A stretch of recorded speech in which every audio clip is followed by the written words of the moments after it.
love the song, and I just want to dance to it. Hello, everyone, and welcome to the Joy Reid Show. Hey, welcome to the show. Big up to everybody that's watching on YouTube, Substack, Twitch, our cute little Twitchies.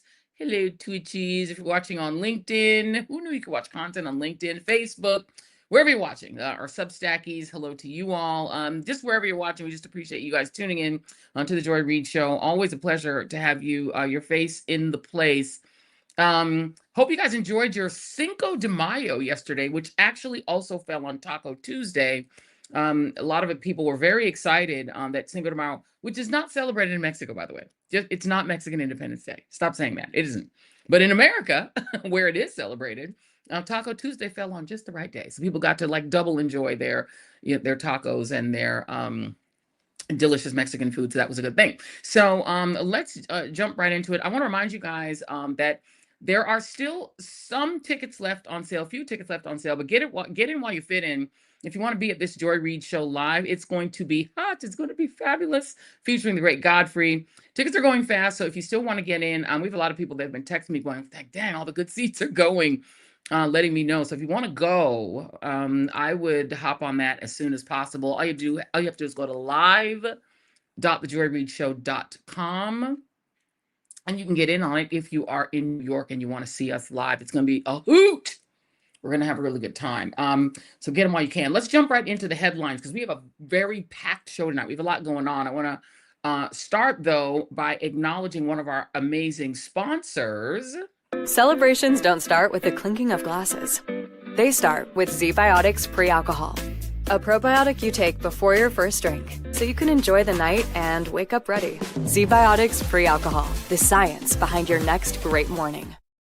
Yes, tonight's Joy Reid Show is brought to you by our friends at ZBiotics Pre-Alcohol, one of our favorite sponsors and also one of my favorite things because it enables me to live the life that I want without having to worry about the following morning. It is a really wonderful thing to do. And if you're focusing on doing things to sort of make your presence sort of effortless and make your life feel complete so that you don't have to make what you're doing in the evening affect what's happening with you in the morning, you still want to make it to the gym, you still want to do your things, ZBiotic Pre-Alcohol is a really terrific choice.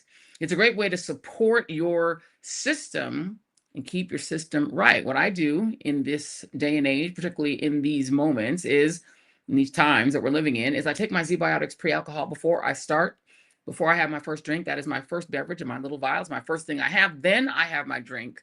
I have my security or whatever it is I'm enjoying, whatever alcohol I'm enjoying. And then the next morning I reclaim my morning and I feel great and I can still do the Joy Reid Show. Very, very important. It was invented by PhD scientists to tackle tough mornings after drinking.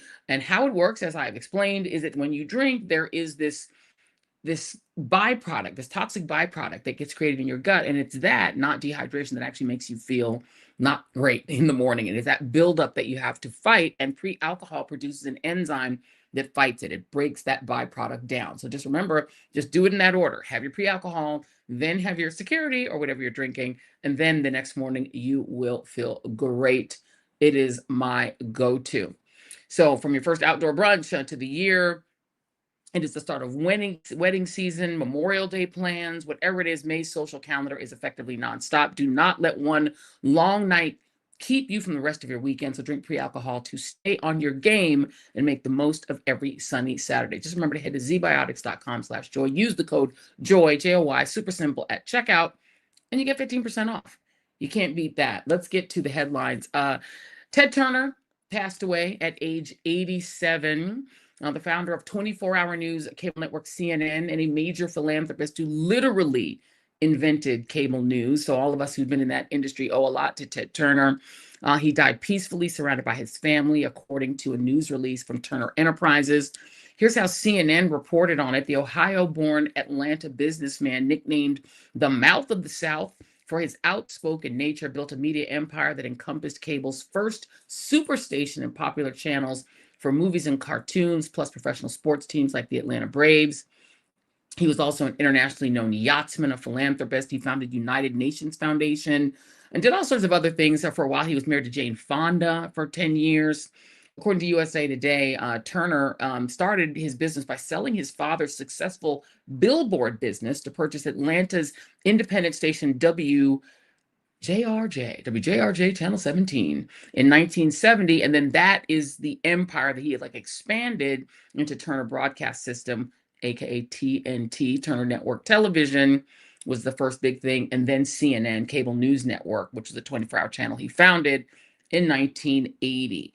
Turner's passing means that mercifully, he will not have to witness, at least on this earthly plane, his creation falling into the hands of the Ellison family, which will likely turn CNN into Fox / Barry Weiss's CBS. So may God rest his soul. Condolences to his family. Meanwhile, back in our dystopia, 5 days after gutting the Voting Rights Act, the U.S. Supreme Court agreed on Monday to fast track the issuance of its mandate in a Louisiana redistricting fight, clearing the way for the state and its governor, Tom Landry, to draw new congressional maps for the upcoming midterms that are already happening. So people are already voting. Landry wants to redraw the maps in mid-election. There are lawsuits going left and right.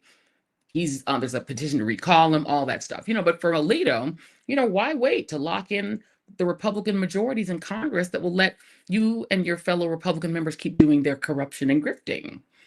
The unusual decision to let the map go into effect and let the rule go into effect immediately sparked a back and forth between Alito and Justice Ketanji Brown Jackson. So she wrote a dissent in which she said the decision dispensation is tantamount to an approval of Louisiana's rush to pause the ongoing election in order to pass a new map. Let me read you a little bit of her dissent. To avoid the appearance of partiality here, we could, as per usual, opt to stay on the sidelines and take no position by applying our default procedures. But today, the court chooses the opposite. Not content to have decided the law, it now takes steps to influence its implementation. The court's decision to buck our usual practice under Rule 45.3 and issue the judgment forthwith is tantamount to an approval of Louisiana's rush to pause the ongoing election to pass a new map. And make no mistake, KBJ continues, that course of action does not follow from the Calais decision itself. The question whether our decision should affect the map to be used in the ongoing primaries raises a host of legal and political questions that are entirely independent of the issue in Calais.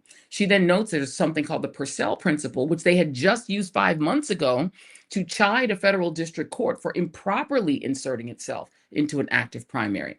She says then the court unshackles itself from both constraints today and dives into the fray. And just like that, those principles give way to power because this abandon is unwarranted and unwise. Respectfully, I dissent. She's nicer than me. She added respectfully. But so the way these decisions are issued, they actually issue the full decision and then the dissent. So if you read the decision, you actually got to read Alito's churlish, bitchy response first. So he wrote, the dissent in this suit levels charges that cannot go unwarranted. He says the dissent would require that the 2026 congressional elections in Louisiana be held under a map that has been held unconstitutional. He then says, look, noting the election is imminent, why not just go forward? He says the dissent goes on to claim that our decision represents an unprincipled use of power. That is a groundless and utterly irresponsible charge. And he says, what principle has the court violated? The principle that Rule 45.3's 32-day default period should never be shortened, even when there's a good reason to do so? The principle that we should never take any action that might unjustifiably be criticized as partisan? Yeah, that's exactly what it is. I think he's protesting a tad bit too much. And here's the thing, Sam. We happen to know who you are. You are the guy with the pro-Trump, pro-insurrection flags in your front yard that you blamed on your wife. Your friend Clarence's wife, meanwhile, is the lady who was literally part of the Stop the Steal movement herself, which culminated in the January 6th insurrection. The January 6th committee literally wanted to interview Ginny Thomas because she appeared to be part of the insurrection plan. Your Chief Justice, John Roberts, is the guy, and you can see him here, standing with Ronald Reagan when he was a 26-year-old plotting to get rid of the Voting Rights Act back in 1981, when the law was just 16 years old. He's the guy who wrote the decision that exempted the insurrectionist candidate Donald Trump from Article 3 of the 14th Amendment, which says an insurrectionist cannot run for office without getting cleared from Congress. And now, surprise, surprise, it turns out that the plaintiff in this case, Louisiana versus Calais, for which Alito wrote the decision when John Roberts assigned it to him. It turns out he was a participant in this. That's right. You can turn the sound down. He's a January 6th insurrection attendee. Check this out, y'all.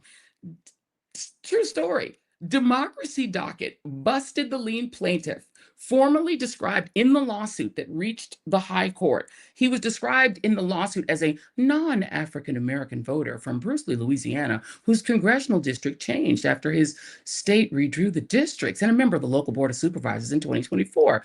He's actually, however, a guy named Philip Burt Calais, a 2020 election denier who posted video on his Facebook showing that he was at the Capitol with the other insurrectionists on January 6, 2021. His posts, by the way, are no longer available for some reason. He also has a thick Twitter history. We're going to put up a couple of his ex-Twitter posts, Jason, please, screeching about the mail-in balloting in Louisiana, demanding that disabled voters find someone to haul them into the polls rather than vote absentee in endanger elections. And as you can see in that picture, that's also him posing with a fellow election denier celebrating their Supreme Court win. But, I'm sure Samuel Alito had no idea that he was facing a fellow insurrectionist in the courtroom and making a ruling enshrining Trump's election denial conspiracy theories into law. No idea at all.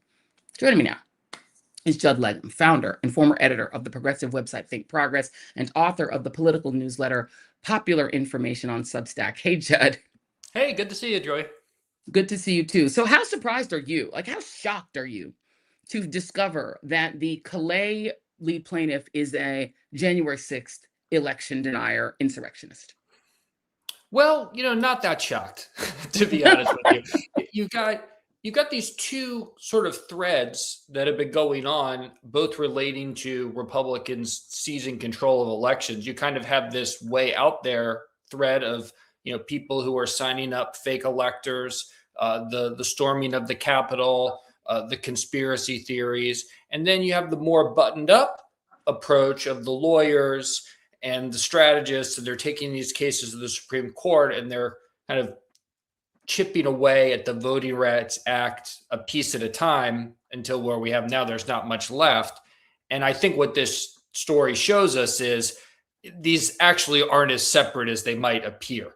They're different in their rhetoric, they're different in their approach, but they're after the same thing, which is power. And the thing is, when you say they, unfortunately, that includes at least 6 people on the Supreme Court, right? You've got the wives of Alito and Thomas involved in some way, even symbolically, in the insurrection. Ginny Thomas more directly, but Mrs. Alito allegedly being the one flying the upside down U.S. flag on her property. Him claiming, well, that's her, even though there's no evidence it's not him too. They all seem to agree with the purpose of the insurrection, which is to install Donald Trump permanently in office, which brings me to some of your reporting on Popular Info. You're seeing who's benefiting, right? You have a piece up on Popular Info about this grift that is the defense budget. Yeah. $1.7 trillion. Who benefits? Well, that picture you've got up there right now, Trump is showing the Golden Dome, and that's a huge project, many tens of billions of dollars in this budget, but ultimately it could be much, much more. And that's really a huge transfer of wealth to a lot of the close associates of Donald Trump. You need an enormous amount of satellites to put this up. And the company that's putting those satellites up in the air, you've got SpaceX, Elon Musk. You now kind of understand why Bezos has taken such a hard turn to the right, trying to ingratiate himself, because he's also competing with Musk, trying to get those satellites up. Now, the people who are the scientists will tell you there really isn't a way to put up enough satellites to make this thing actually work, because you can now throw all these drones, in addition to the missiles, you can have the decoys and everything else. But to try to put this up, you will need to put up a lot of these satellites. And then on top of that, you've got the software that is running the whole system That's Palantir, Peter Thiel. He's the one who's doing that. So it's really this giant pool of money for a system that probably will never work. I mean, this has obviously been going on since the 1980s with Star Wars, this sort of idea that you're going to create this force field in space over the United States. But there's a fundamental problem, which is just that the technology of the missiles and how many you can send is always going to outpace your defense, so it's an enormous expense. You can see why it's gaining traction, but ultimately it looks like it's just going to be a huge waste of resources. Well, I mean, it's a waste of resources if you're the taxpayer, but if you're a defense contractor, it's endless money, right? It's the same way that they've built, sort of planes for the military that ultimately have to be scrapped because they're insufficient. They're insufficient. They don't do what they're supposed to do. Star Wars itself was a huge glut of money that went to defense contractors. If you're Palantir or you're Jeff Bezos's company or you're Elon's company, you don't care if ultimately it doesn't work. You just keep getting the money. It's like, here in New York when they're paving the roads and it takes like a decade, you just keep getting paid. This is a grift.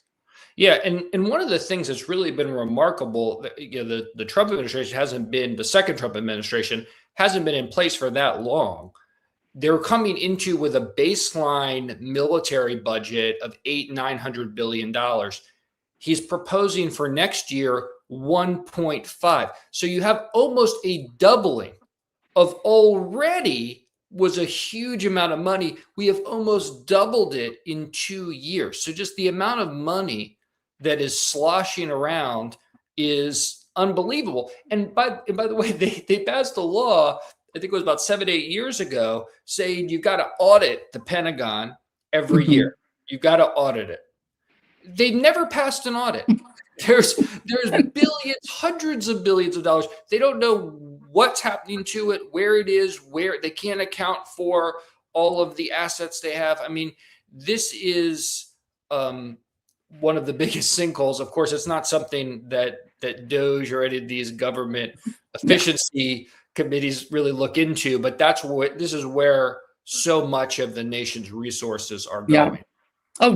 Judd, silly you. They're supposed to. DOJ is supposed to cut food for poor kids in Africa. That's what DOJ is, and medical accomplished. That they did accomplish. They did accomplish that. Last thing before I let you go is the other grift here, and it's the reason a lot of even MAGA supporters are scratching their heads and not really believing the assassination attempt that just happened at the White House Correspondents' Dinner. Suddenly, surprise, surprise, Donald Trump's $300 million turned $400 million ballroom, which is now $1 billion budget. Senate Republicans are saying, voila, because of what happened at the White House Correspondents' Dinner, the American people should pay $1 billion for it. Your thoughts?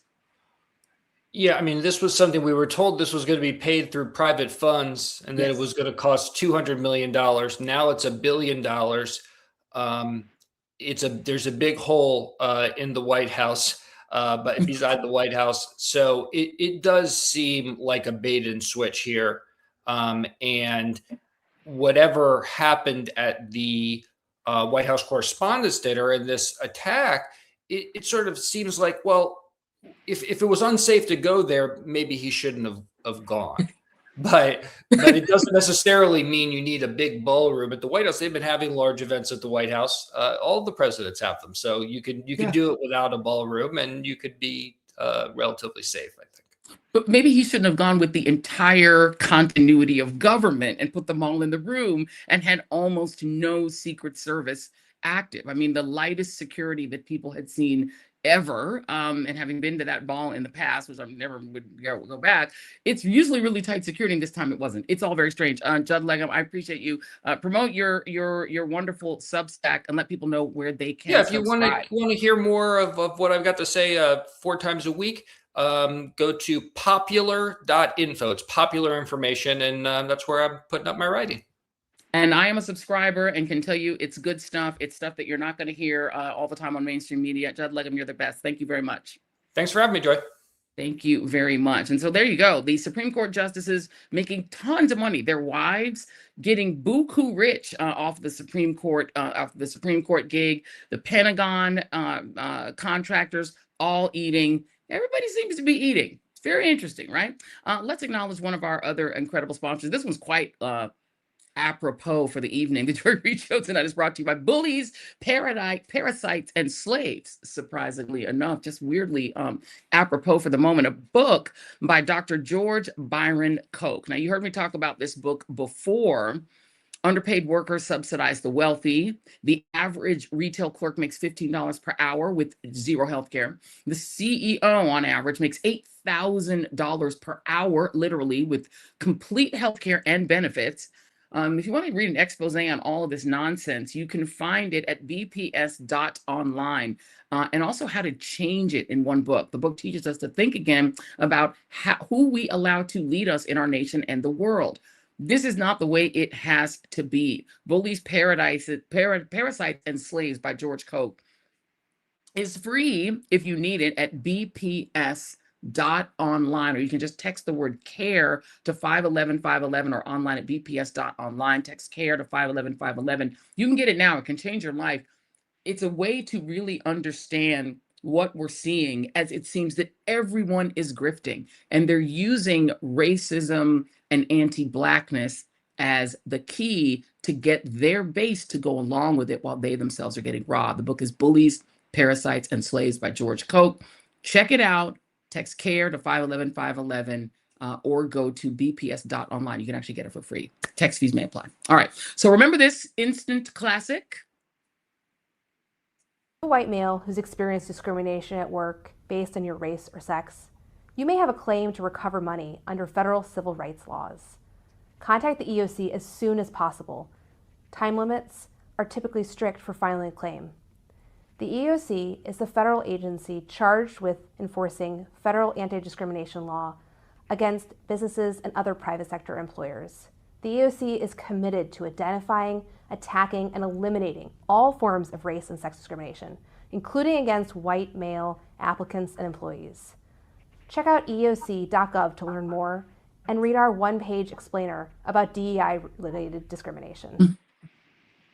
Well, someone bit, because she said including, but she really just means just the white guys. The EEOC, the agency led by that woman, her name is Andrea Lucas, and she's a longtime proponent of this idea of quote unquote reverse discrimination, putting up the bat signal for white men to bring their potential lawsuits to her so that she can help advance the Trump regime's cause of restoring 19th century social hierarchy to multiracial America.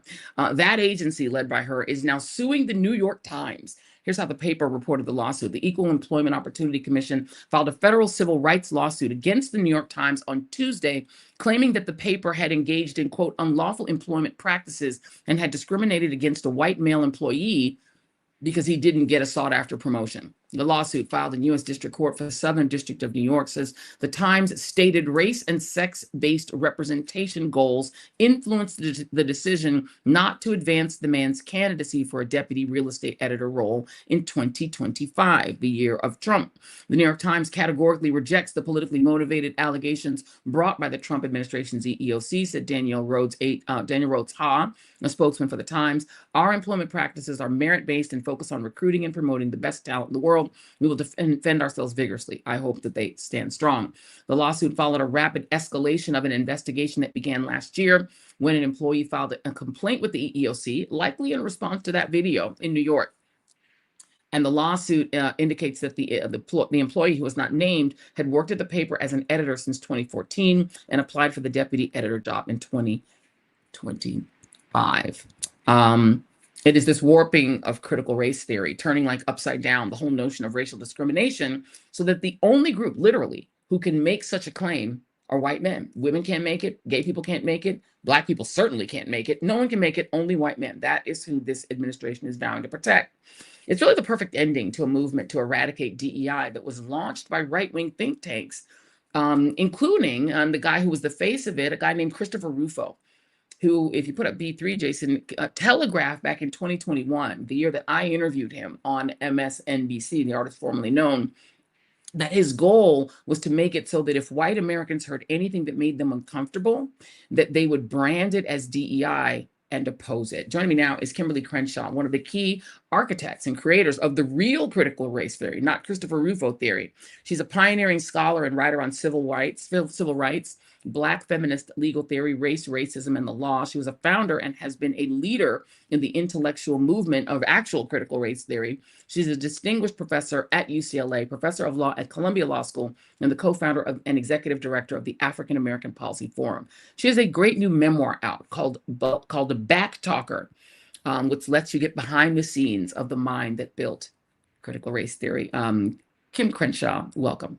Hi, Joy. So good to be back. So good to see you again. So before we get into the book, your response briefly to this New York Times, this lawsuit against the New York Times, which absolutely does invert the idea of critical race theory on its head. Yeah. Well, and it inverts the idea of equality. Look, we've seen this coming for quite some time.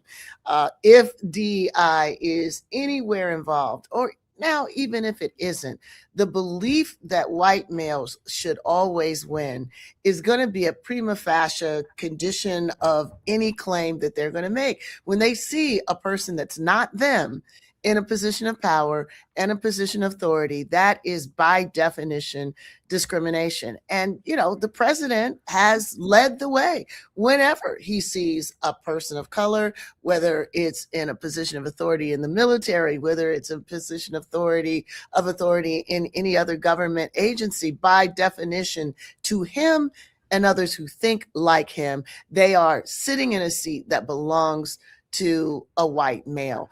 We're going to see a whole lot more of that.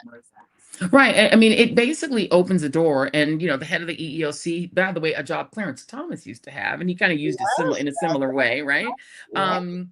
Anytime they now ask for promotion, you're working at your job, I want a promotion, and they don't get it, and anybody Black or a woman or gay gets it, they'll say, aha, I've been discriminated against, and now they have a willing partner in the EEOC and the Justice Department. They could just get that organization sued by the government. I mean, it is a really interesting way to Karen your way to getting everything you want, whether you deserve it or not. And let's talk about what the condition of that possibility is.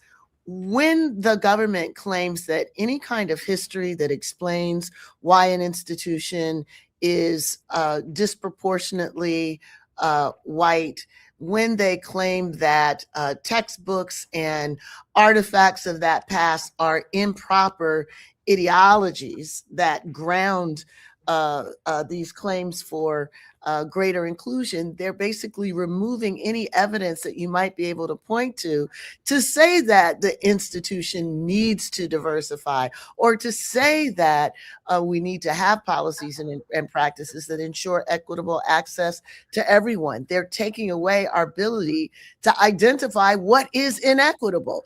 And this is the end point. And the thing that's so wild about it is that the New York Times is overwhelmingly white, and probably the editor staff is overwhelmingly male. And just really quickly, kudos to our intern, Bella. U.S. senators, 65 to 70% white male. U.S. members of U.S. Congress, 55 to 60% white. CEOs are 70 to 75% white men. Businesses receiving angel investments, 75% white men. Employees at Silicon Valley, 60 to 70% in leadership roles, white men. So white men are doing pretty well. They are the vast majority in every position of power. Everything. And Joy, let's not forget the recipients of investment capital. So an effort in the Fearless Fund case to bring capital to Black women who get less than 1% of all venture capital dollars is turned into a discrimination case against the Fearless Fund. My colleague and co-founder, Luke Harris, says that all of these reverse discrimination cases are about the diminished overrepresentation of white people. It's not even getting close. The diminishment of the tremendous overrepresentation. That's what this constitutional crisis is all about in their view.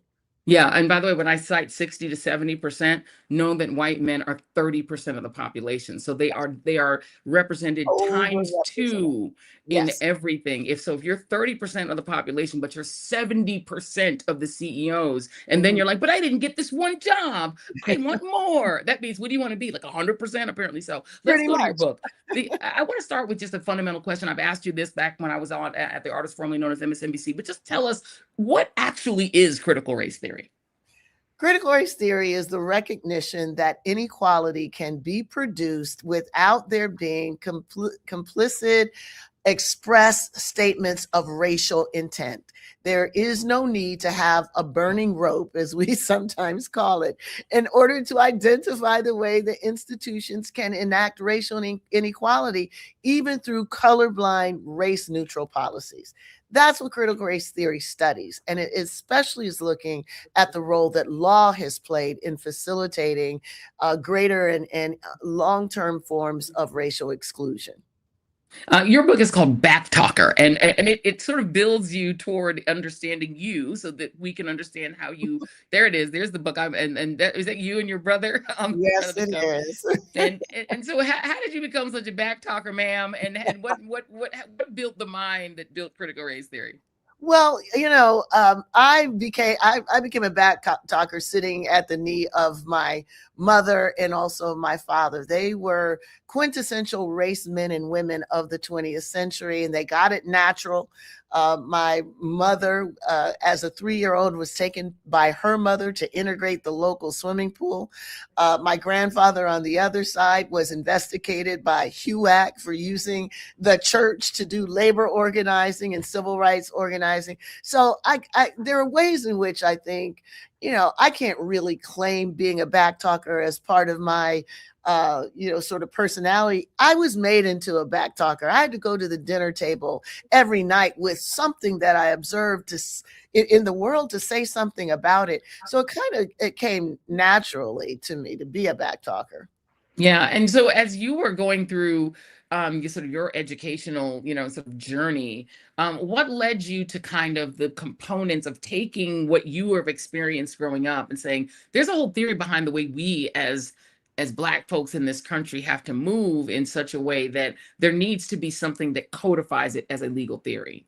Yeah, so Joy, it really comes from putting together some of the stories of my childhood. I mean, I remember moving into a neighborhood that was nearly all white. When we came to look at the house, there were a lot of white kids playing in the street. When we actually moved in, it's like they all disappeared. It was like the day of absence, the month of absence. They went indoors, right? So recognizing how neighborhoods turn, seeing real estate folks come to my mom's house, and trying to thinking that my mom actually was not the Black family that moved in. She was relatively light skinned, trying to block bust, having a woman that we used to call Barefoot Annie. She couldn't afford to move out, but she hated the fact that we were there. So she was always calling us names and trying to spray us with water. So those were moments where it became clear that there was something attached to us, something attached to, the way we look, that meant that we were going to be treated differently. But the systemic recognition came when my mother lost 2 homes in an apartment building to urban renewal, which was otherwise known as Black removal. And Yeah. the way they were able to steal so much Black property, not by saying no Black people can own property, but by saying this neighborhood right here, we're going to raise this neighborhood and we're going to do it to build an industrial park. We're going to take away their property to build a highway, because everyone's going to benefit from that, right? Wrong. Mm-hmm. Everyone didn't benefit from that. That's right. Black folks were unable to pass on any kind of intergenerational wealth because it was a leaky bucket. They were always able to create some kind of policy or practice to take the property away. So by the time I got to college and then on to law school, I knew there was something called institutional or systemic racism. I knew it didn't require a Bull Connor to say, we hate Black people, we're going to take your stuff. I knew the law helped help facilitate that. What I wanted to learn was how it helps facilitate it and how we can argue, lobby, and mobilize against it. And that is more or less the observation that made me particularly interested in thinking critically about race and the law. There's this weird thing where, what anti-Blackness is in this country is telling Black people, stop complaining about slavery, but then trying to essentially recreate the conditions of slavery where you can't have anything, and saying, build up your neighborhoods. And then we do. And they're like, we're burning this down because we don't like the fact that you have it. And then they say, get into Congress and just, why don't you get your own elected officials who can like pass stuff for your neighborhoods? And then we do. And they're like, oh, you can't have any members of Congress. We just need to let the white people have the Congress seats. Sorry. It's like every time that Black people like do what it is that this society says to do in order to be upstanding citizens and civically minded and have good neighborhoods, they say, yeah, you can't have that. We're burning all that shit down. You can't have anything. As if their only answer is the original condition. The only place that they're comfortable with Black people is enslaved. Because if we're free in any way or we have anything, they're mad about it. Well, some of the stories that I tell in the book, Joy, have to do with recognizing that it's not our lack of success that justifies their attitude against us. It's when we win. Yeah. And that is why we're in the middle of a backlash, unlike one we've seen since Reconstruction, when Black people won. So we're in a long-term reaction to the elevation of Barack Obama. We're in a long-term reaction to the fact that it was Black folks who delivered the electoral victory to Biden. It's when we play the game that we're told we're supposed to play, and we play it well, that creates the most serious, the most violent, the most repressive kind of backlash. We've seen it all over history, and that's what we're seeing now. What's the most important thing people will learn from Backtalker? They will learn that backtalking is what we need to fight against backsliding. We don't know exactly what's going to happen, but we know that if we don't talk back against authoritarianism, and in particular, the anti-Blackness that is at the core of this authoritarian moment, something that many of our allies don't want to talk about. If we don't put that in the mix, if we don't backtalk against the racial tyranny that is at the core of so much of authoritarianism in this country, then even if that current occupant in the White House may one day have to vacate it, there is no guarantee that we will be part of the recovery of that democracy. So we've got to back talk right now for any hope of a future in which Black folks are not left under heel.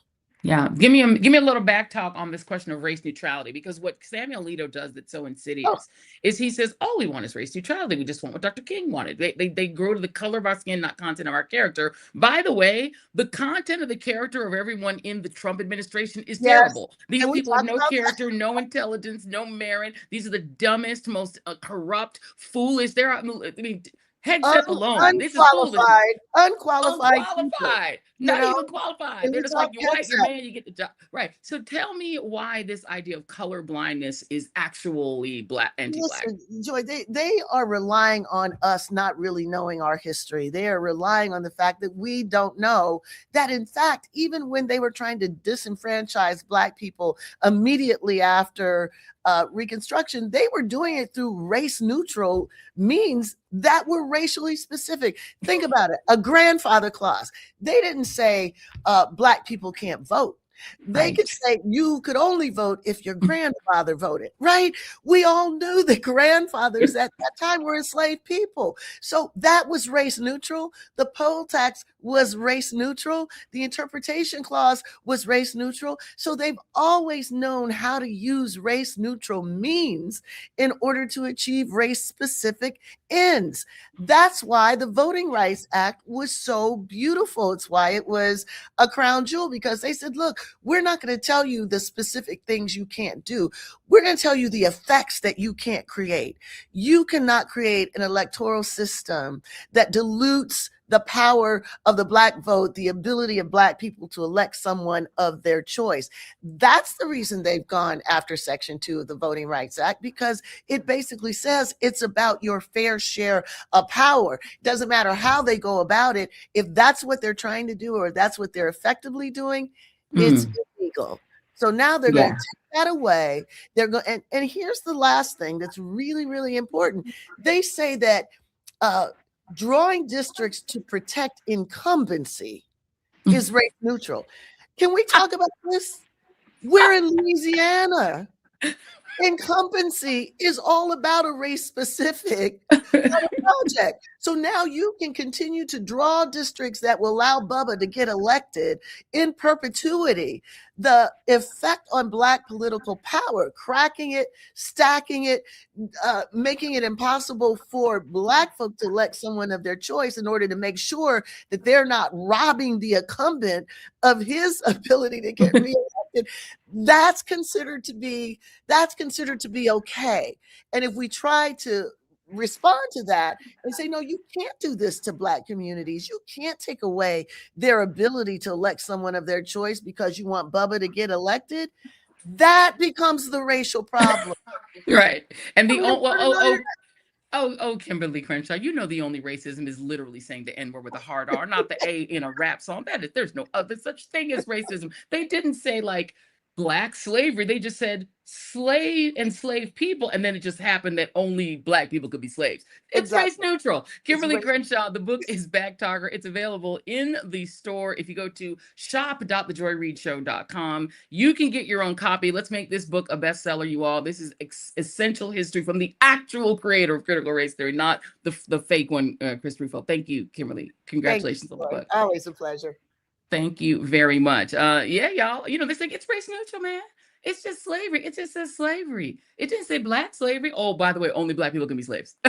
Ta-da, race neutral. Okay. We gotta let's flip the script. Do you guys remember this classic trailer? Take a look. One man I love is married and got a kid. You tell my baby girl that her daddy loves her. To find the perfect love. Michael is not pretty, but he's available. You get the best loving in the world when a man is begging. To take control of their lives. I'm leaving you for her. You wait a minute. I give you 11 years of my life and you're telling me you're leaving me for another woman? That was Waiting to Exhale, one of the greatest films of all time, and starring just a incredible star-studded cast. That was like 1995. Can you believe that? Do you feel old? Because that was, and it, the song Waiting to Exhale by Whitney Houston was a part of it. The soundtrack was epic, but the story of sisterhood and Black love and the search for love was the foundation of the story, and also of a lot of the classic Black films of the 1990s. This idea of loving oneself, loving one's sisters, loving one's community, and searching for love was like a theme of a lot of the music of the 90s, a lot of the classic Black films in the 90s. And the cable TV version of that, on the day when we're talking about Ted Turner, the cable TV version, to me, of Waiting to Exhale, it came from the brilliant journalist who gave us moments like these on her very own cable news show and on CNN's most caustic panel show. Take a look. As we commemorate Women's History Month, I thought it might be a great time to talk about sisterhood. Not long ago, I was speaking at a conference about the need for more Black women to be decision makers. And a white woman offered a retort saying that we cannot bring people along before they're ready, and went on to suggest that we unite as women, all women, no matter what color, against these men who are trying to control our bodies. But diversity, that takes time, she said. Girl, bye. That's what I said. I just don't always have the energy to break out my PhD in white supremacy and educate the woefully ignorant. And that's essentially what Karen Sharon Osbourne demanded on a recent episode of The Talk when she was defending, of all people, Piers Morgan and his racist remarks about Meghan Markle. Wow, when I saw that scene from Atlanta, I knew I had to talk about it on this week's Cross Connection, because it's really not something we see on TV every day, and that's Black men in therapy. And of course, you may remember Kendrick Lamar's album, which dropped this summer, that also explores this very timely topic. Now, according to researchers, Black men are about half as likely to pursue counseling as their white counterparts when experiencing anxiety or depression. Well, the first... Look, I mean, you phrased this as a retreat from Minnesota. I would say it's not a retreat. I would say it's a successful mission that is now over. You're calling this... They shot a mother in the face and a nurse in the back, and you're calling that a success. So No, at I'm best, not calling it a success. this I'm is calling the a operation tap general dancing success. performance for Donald Trump, or at worst, it is a gross lack of humanity for fellow human beings. Joining me now. Well, by the way, her new book is called Love Me, a letter to Black women in a toxic country career and relationship, which went on sale officially yesterday, and which you can and should buy in hardcover at the Joy Reid shop at shop.thejoyreidshow.com. The host of The Cross Connection, one of the most epic TV shows ever, my friend and sister, and yes, we just say we're related. We are related. We're both Ghanaian people. Tiffany Cross, hey girl. Joy! Oh my God, that clip segment just made my heart so warm. I'm so happy to be in community with you. I have to tell you, my pub day was yesterday, and I want your audience to know the kind of person that Joy is. She's like, it's your pub day. We're going to get cocktails, and we went to one of Joy's favorite spots in New York. I won't say, but we went there and just had all the cocktails, and Sunny came, and our good friend Van Newkirk came, and I was so proud to spend my pub day with you, because those clips would not have happened had it not been not only for our friendship, but your belief in me as a journalist, and for you to deem me worthy of filling your shoes, which, who can ever fill the shoes of Joy Reid, but for you to say, yeah, girl, get out there and try it and do it and take this space and make it your own. I would not have gotten that opportunity were it not for you. And you say, if you can't name your replacement, you're not ready to move on. And so I'm so forever in your debt for greasing the wheels for that opportunity for me, because it was a life-changing moment, and just knowing you has been life-changing. So I love you, and I'm just so thrilled to share space with you. You are too kind. And by the way, I was only passing a torch that was passed to me by Melissa Harris Perry, our dear friend, and one of the legends of cable TV, the OG in that 10 a.m. space that was a sacred space for Black women. But I have to tell you, this book, I have named it. I told you, I had to put Waiting to Exhale on to start this segment, because to me, your show, The Cross Connection, was our Waiting to Exhale in cable news form. And it's like, it was the most similar to that, because it was about friendship, it was about community. It was a moment for us just as viewers to feel like we were your girlfriend. We were your good girlfriend, as you were talking us through issues that dealt not just with the Black community, anything from Black men and needing, the idea of therapy, but also the AAPI community, centering the anti-Asian hate, the indigenous communities. Listen, Jossie Ross, I know him because of, right, he was on your show every week.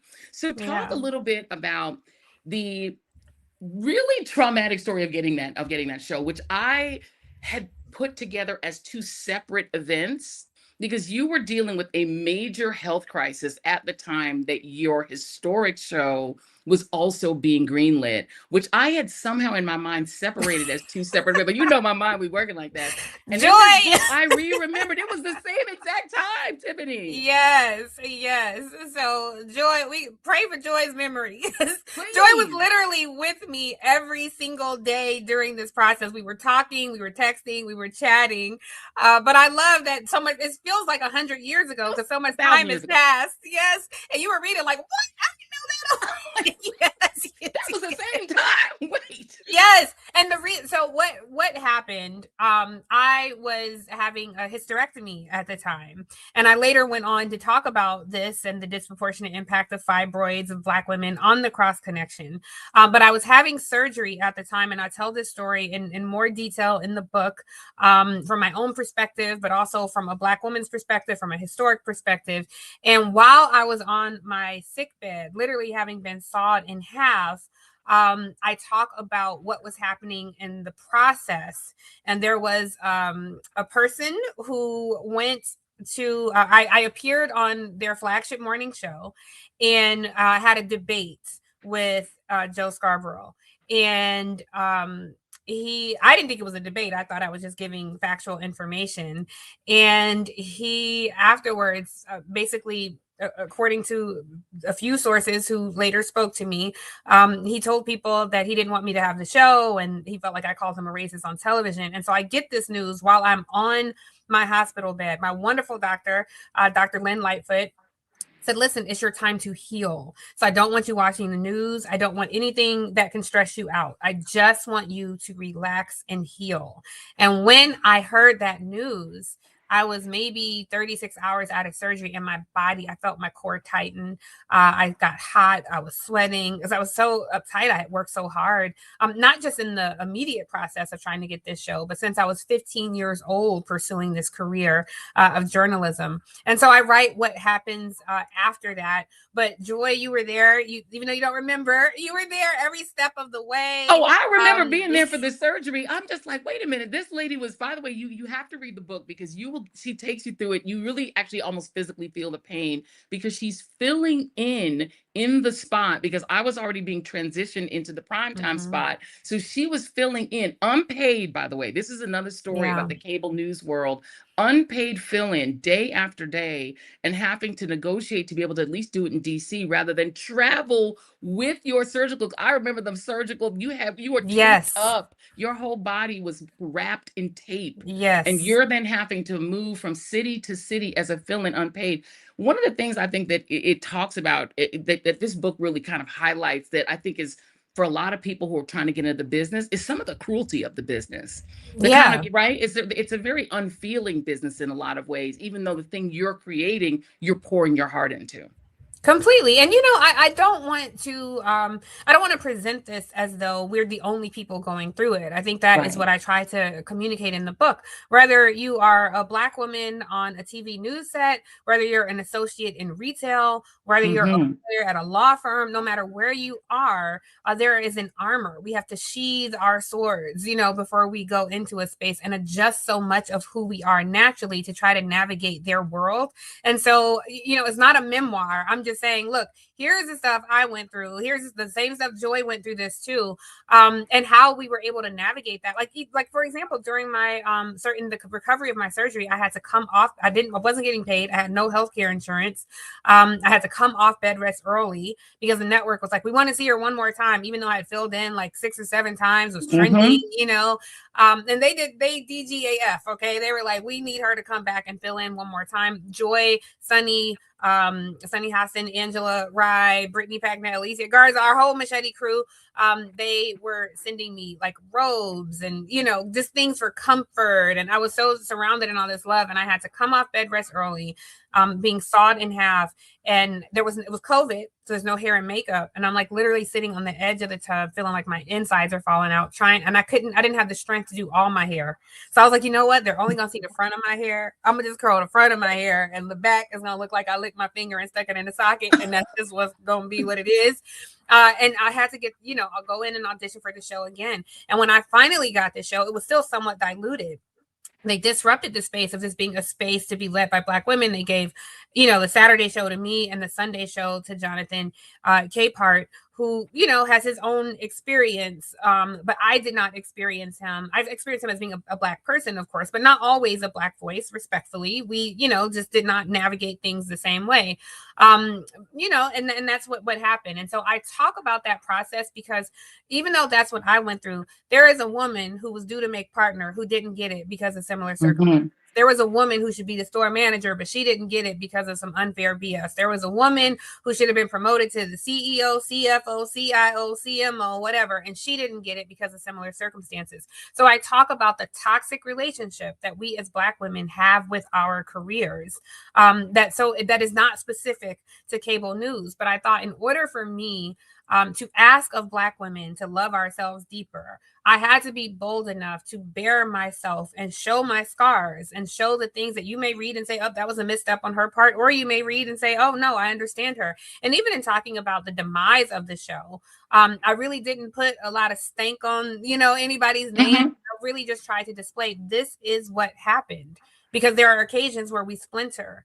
But for a majority of my life, and particularly with our friendship, the way that we are able to navigate these spaces, the way that I was able to get through is because I had you right there with me. We could go to each other's offices and complain. We could talk on the phone and, try to navigate and figure out and strategize. And those things were so important. I don't think I would have survived without you. I could not have survived that place without you. I wouldn't have wanted to. It was, and I think, as you said, it's and I wouldn't have wanted to be in that place without you. I mean, you were such a brilliant find, and I felt so proud of myself. I'm like, ooh, look at this. This person is associated with me. I'm like, okay. But I mean, I think the thing that you do in the book that is really special and really important, I think, for everyone, no matter what business or career you're in, is it is a very vulnerable book. And there's a theme that goes throughout it that I think people who see you on TV and see your confidence will be surprised by, which is this navigation of this challenge of feeling unworthiness. And I think all women go through this, no matter how successful you are or what you achieve, the challenge of really believing yourself to be worthy of it. Talk a little bit about why you decided to open yourself up and open your soul up in that way, and talk about that. I think there comes a knowingness to you when you get to be a certain age. And I'm navigating middle age, and I see, 30-year-old women, and I have a knowingness. I can see the unworthiness, the sense of unworthiness draped all over them. And that unworthiness can also, it's a short trip from feeling unworthy to feeling unlovable. And I really had to probe myself when I found myself at the bottom, in the depths of life's darkness, when I had this toxic relationship. I was, I lost my job. This multi-billion-dollar company was trying to humiliate me. This empire of a country was, saying it's okay to be openly hostile to Black women. That in those moments, I had to probe, why do I feel so unworthy? And why do I feel so unlovable? Because this is not something that came when I confronted challenges in my life. This was something that I've carried with me. And sometimes, that comes from our home unintentionally, but it can be something as small as, your parents saying, don't you get out here and embarrass me in front of these white folks, as if white folks are somebody to impress, as immediately you think, oh, they are the better, community of people. And you have to unlearn that behavior. When you go into a space and you're surrounded by white folks, you have to unlearn the instinct to shrink. You have to unlearn the instinct to be quiet and kind of unheard, and to apologize for your presence. So every part of society since I was born had taught me on some level, you are unworthy, you're unattractive, you're unmarriable, your hair is bad, your family structure is wrong, your belief systems are wrong, your idea of community doesn't look like ours. And I think we all go through that. And that had permeated every area of my life. And I don't know that I really fully understood it, but I knew I was displaying behaviors that promoted it. Everything I got, I felt a little unworthy. I had subordinates on my team at the Cross Connection who felt like they were peers, that we were professional peers, that they could challenge me in a way. And those moments tested my resolve. Are you going to feel unworthy in this moment, or are you going to assert yourself as the leader of this show and establish protocols that are just okay? And I think so many Black women in professional spaces go through that, because it's not the natural order of things for some white people to be instructed or employed by or paid by a Black woman. And I wanted to probe those things on a very deep and personal level, Joy, and very unfiltered. It's interesting because people have started reading the book, and people are DMing me and making these comments and, citing things that are very personal in my life. And I'm reading them like, can you get out of my business? Like, how do you know that? And I'm like, oh, I wrote that. Never mind, girl. Okay, I got it. Like, I forget so much that I shared so much. But the truth is, like, I just feel grateful. I feel so close and so in community because, Joy, you and I may not have said all the things that I write in the book out loud. And our, on our machete vacations, we certainly talk deeply and share deeply with each other and in whatever sister circles that we navigate. But there are some things that are in the depths of our spirit that we may not feel comfortable sharing at brunch tables, that we may not feel comfortable saying out loud. And I try to pin that in this book. I try to give language, to give voice to those feelings and those thoughts, because I do think that level of self-awareness is contagious, I hope. Yeah. That level of courage. And the only way out is through. And so first acknowledging it is you can't disrupt it before you acknowledge it. And just knowing like, oh, I was meant to feel this way. The structure of this country makes me feel this way. The structure of how we, these systems are for our labor, they're built by white men for white men. Like, we are having to adjust. I'm meant to feel this way. I'm meant to feel unwelcome in this office space. I'm meant to feel grateful to work 12 hours a day for, a company making a white man richer. And I'm meant to feel unlovable. This is a country that is long told us we aren't beautiful, and so.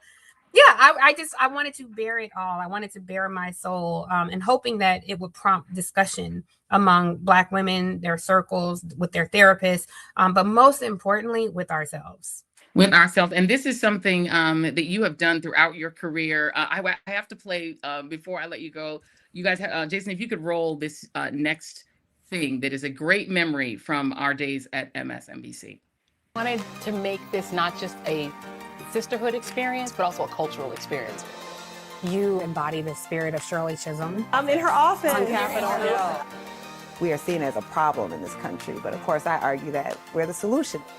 We have that superwoman cape on all the time. And we forget that it's okay to take the cape off. Here's to Black women. The Culture is Black Women, Sunday, June 19th at 10 on MSNBC.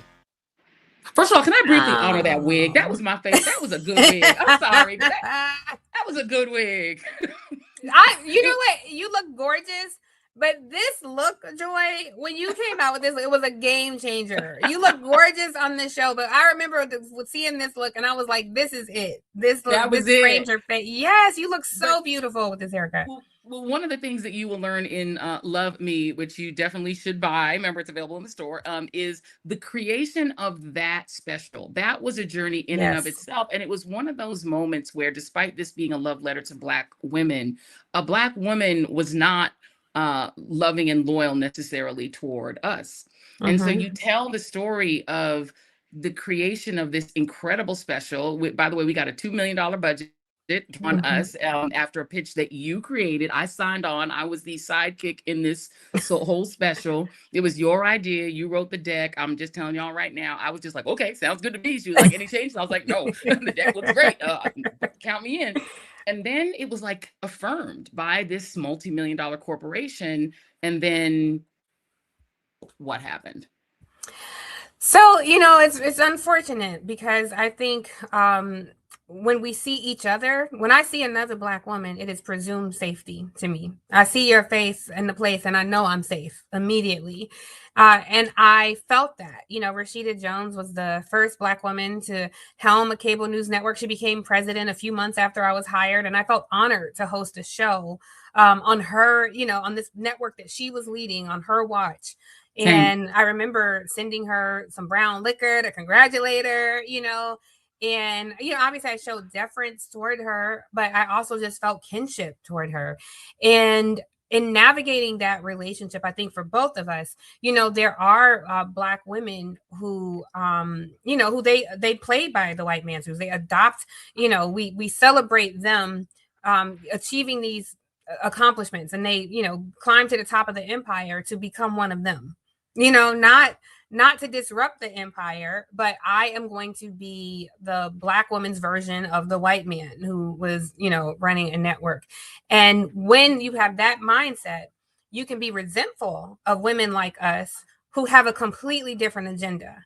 Neither of us wanted to get a television show on MSNBC to be a pretty Black face, to do cooking segments on the Today Show, or to do giveaways to, audiences. We were there to disrupt narratives, to recreate an environment where folks like us could see themselves reflected on their screen, to break down complicated government discourse, to create a pathway. Like I said, you wouldn't have your show without the original Melissa Harris Perry. I would not have my show were it not for the amazing Joy Reid. And so I think I felt like there was resentment from her, who is this broad up there on that horse kind of chick with the deck? Yes. Yeah. Because even when we showed her the deck, it was like, oh, this is cute, but when we showed her boss, it was a lot more attentive. He was, into it. And so anyway, she, in typical behavior, tries to colonize this special, and I, tell what happened there. And again, this is not a memoir. Like, this is not all about Tiffany's stories. It's like, that's right. I know what y'all are going through. Let me just tell you real quick this story that happened to me. And then I'm gonna talk about what's happening to y'all. The same, like I tell a story about Rashida and Bakari Sellers knew each other in South Carolina, and there was a huge betrayal that happened between the two, and I tell that story in the book. And you can see, where she works now, but she's just a few pages in the book. This is certainly not like some book that's all about her. But I thought it was important to at least share that part, because so many people ask, well, what happened at MSNBC? And I was like, let me just go block by block and tell you this is exactly what happened. And as I was writing, Joy, you lost your show. And I thought it important to say, because I remember how supportive you were for me. Like, you were just there for me when my heart was just cracked wide open. Because not only did I lose my show, but they were trying to destroy my career. They were planning, allegedly they were planning hit pieces and Page 6 and telling people I couldn't be trusted with a live mic. And it's certain things that I don't even have the heart to do that to another Black woman. Like, damn, I don't even, that's beyond my imagination. I remember Lady Olenna said to Cersei Lannister, like, there are some things that are beyond my imagination. That's how I felt about this Black woman maneuvering that way. It was so bizarre to me. And so going through that at the time, I remember the first time I came back into the MSNBC building, because they didn't give me the courtesy of a last show. I was never allowed back in the building. And so, I left work one day thinking I would come back the next, and I wasn't. The same as hundreds of thousands of Black women right now. And the first time I went back into that building was to stand with you when you hosted your last show. And I remember, as you were saying goodbye, Nicole Hannah-Jones and I were there, and we hugged each other because she was tearing up, and she wasn't sad. It was rage spilling out of her eyes. And it just felt like such a moment. I started to choke up when she started to choke up. It was such a moment, but that moment birthed this beautiful moment where your show gets more eyes than a lot of the cable news networks. But it is still hard in those moments of darkness. And we see it happen again and again with Janai Norman, with Eva McKinnon from CNN, Janai Norman, of course, from GMA, Good Morning America, ABC. There are fewer and fewer Black women taking up these spaces. So, and then they got the nerve to be like, oh, and y'all need to save America. And please save America. And also, if the guy doesn't get a promotion at the New York Times, it's a lawsuit from the EEOC. We're living in bizarre world. But the one thing that we have is community. We have each other. This is an absolute love letter to Black women. It is literally not about the cable news world. It is about Black women and our relationships. You talk about your relationship with your mom, very poignant. Yes. My favorite chapter is called The Repo Man. That's my tease. You have to read it yourself to find out what it's about. But The Repo Man is my favorite chapter in the book. Tiffany and I are going to be doing a live talk in person in DC. Looking forward to it. I think it's on May 17th. A brunch. Sunday, May 17th. We're hosting a brunch together. Yeah. I mean, yes, it's a sold out. It's sold out. Sell out. Like, we sold out in like 2 days. But that just means we'll do something else somewhere. But I'm in Philly tonight. As soon as I get off, I'm going to go and be in conversation with Mark Lamont Hill. I'm in Dallas on Monday with Congresswoman Jasmine Crockett. So please, if you're in the Dallas area, you can find us there. And then May 12th, I'm in Chicago. And then Friday, when are you in Atlanta?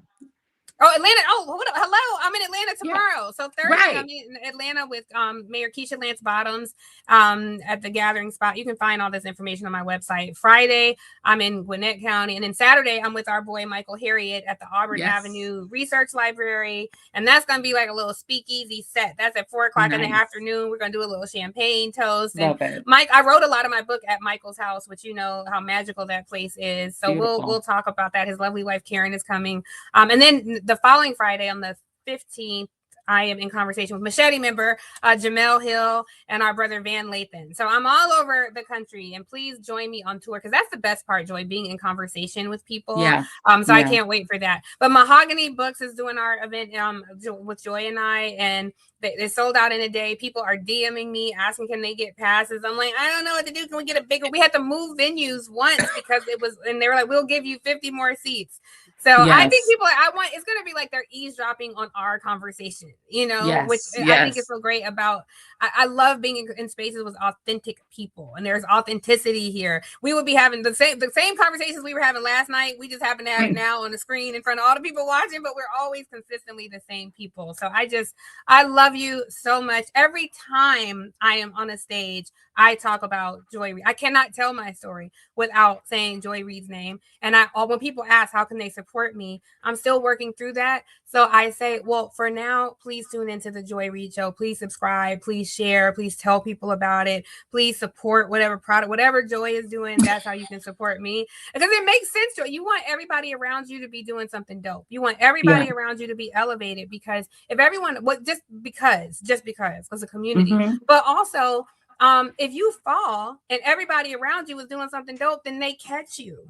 You can't be gatekeepers for money, opportunity, you know, when we all rise, I truly believe by osmosis, collectively, we rise. And that's true for our sister circle, but that's also true for our community as Black women and as Black people. And brothers, read this book too. I mean, because y'all got mamas, wives, sisters, girlfriends, like some of the relationship stuff. You know, I mean, you met the guy who I was dating, who I write about. And I think men need to know the kind of pain that they may not intend to cause, but you know, that it happens. So it is a book full. I mean, I just love you right back. There's another thing you can do about it. My good sister friend, I adore you. This book is amazing. It's beautifully written.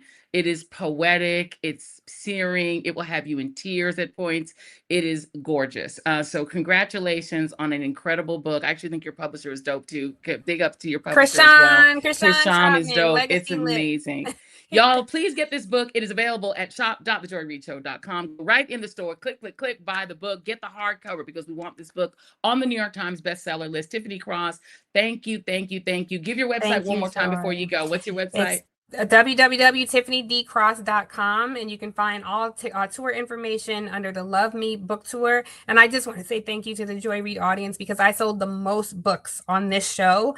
And I do think, you know, the New York Times bestseller list is a great goal. Don't get me wrong, because that makes it easier for other Black authors, you know, to secure deals. But I also feel like this book, I think it would send a message to the country with a cover like this and a title like this, to have success, to let them know Black women are not for the bullshit these days. Like we really are not. Yes, we are not messing around. Yeah. So you created something amazing by selling books, and I wrote every single word in this book, and I want to honor every single reader who thinks enough of me to buy this book.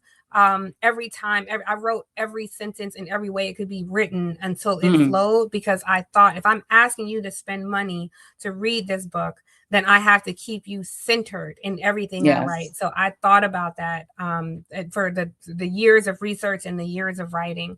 So I'm excited to have it out in the world, and can't wait to hear from people. And I've heard already from retailers that they sold out, which is great. Yes, they're going to sell out, y'all. If you're in Philly, go and see my sister with our brother, Mark Lamont Hill. That should be dope. Tiffany Cross, love you, girl. Congratulations. Love you. Thank you. Thank you. I'll see you soon. Bye. See you soon. Thank you very much. Okay, the book, y'all. Get it in the shop. Listen, the book is out. It's a book baby. When you have a book baby, the gift that you give, the push gift, is buy the book. All right. I want to welcome you all to hour 2 of the Joy Reid Show. And we are just very blessed to have really great sponsors for this show. We couldn't do it without them. Please hit like and subscribe. If you have not hit like and subscribe yet, it really helps the algorithm. They love it. We're trying to claw our way toward 500,000 subscribers on YouTube and to 250,000 subscribers on Substack. So please hit that like and subscribe button. Also, chatting and being in the conversation really helps us as well. But this hour of the Joy Reid Show is brought to you by our friends at Mosh. Y'all know about Mosh now.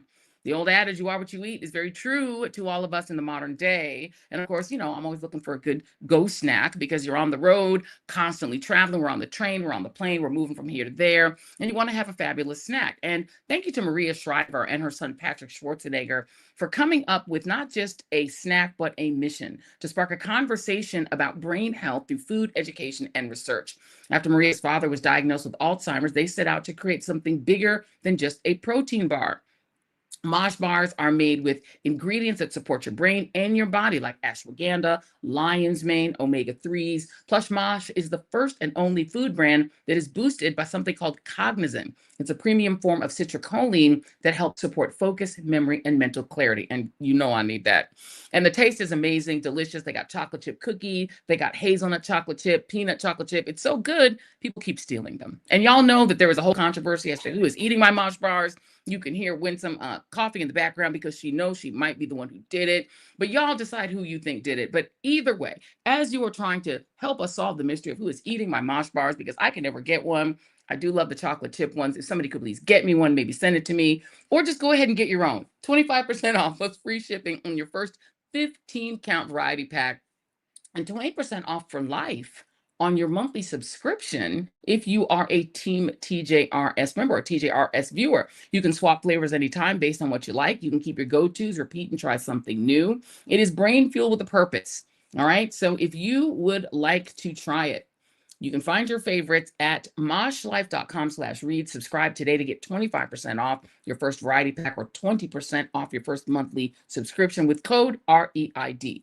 REID. That's 25% off your first pack or 20% off your subscription to brain boosting Mosh bars, which hopefully you'll be able to hang on to better than I have, because I can't seem to get any Mosh bars. I try, but they keep disappearing. Who took my Mosh bars? I'm not going to comment on my investigation until I complete it. All right, let's move on. Sam Alito, who we talked about in our top of the show, is nothing if not consistent. And his latest arguments, if they're to be taken seriously as an indication of how the court's going to rule going forward, voters will soon be unable to have their votes counted if the mailman fails to get them to the election authority in their state by election day, even if they mail their document out on time and the postmark says pre-election day. Here's Sam Alito. We have lots of phrases that involve two words, the second of which is day. Labor Day, Memorial Day, George Washington's birthday, Independence Day, birthday, and election day. And they're all particular days. So if we start with that, if I have nothing more to look at than the phrase election day, I think this is the day in which everything is going to take place, or almost everything. And then we have 3 points in time, 1844, 1872, 1914. And we can ask, what would people have thought on those days is meant by this phrase election day? Which of those should we choose? Which of those dates should we choose? Well, I think you could choose any of the three. I mean, honestly, I think the single best one, if you're just going to choose one, is 1872. And the reason I say that is because 1914 is the latest in time, but that's the one that Congress gave the least thought to. Yeah.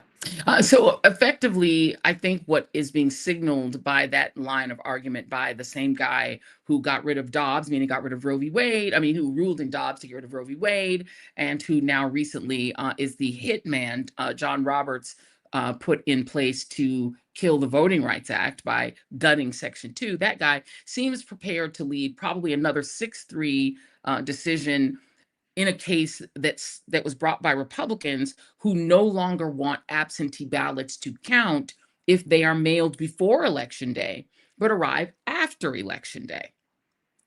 Meaning that all that the regime has to do to destroy mail-in balloting is not eliminated at the federal level, which Donald Trump says, take control of elections federally. He can't do that. But what he could do, since he controls the Postal Service and his minion is control of it, is just slow the mail down.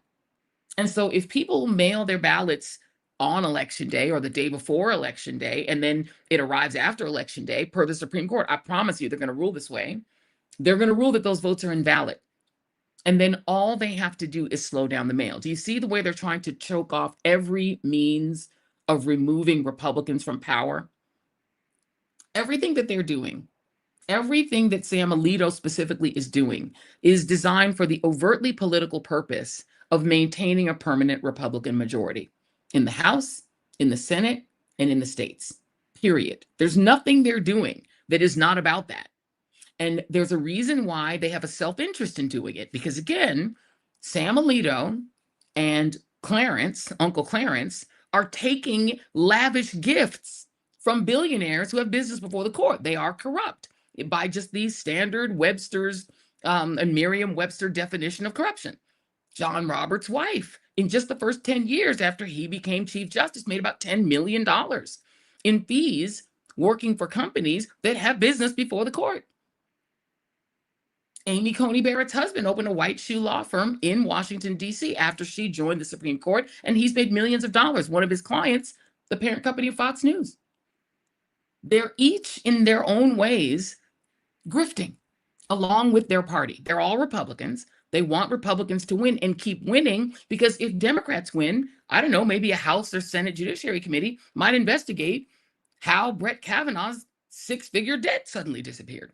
They might, if you have a Democrat in the White House and they now get to appoint the FBI director, I don't know, maybe they'll reopen that case and look into whether there were any other alleged victims of Brett Kavanaugh when there was a credible allegation of sexual abuse.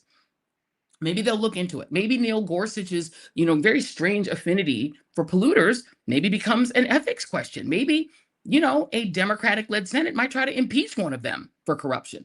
They can't have that.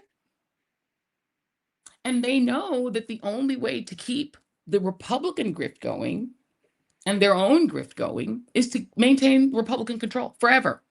And so everything they're doing should not be read as interpretations of the Constitution. It should be read as partisan attempts to maintain Republican control permanently, including by making sure that the most Democratic voters, Black people, cannot ever again elect their own choice of a member of Congress, that every congressperson in the South will be a right-wing Republican or a Democrat who's cut a deal and will play ball.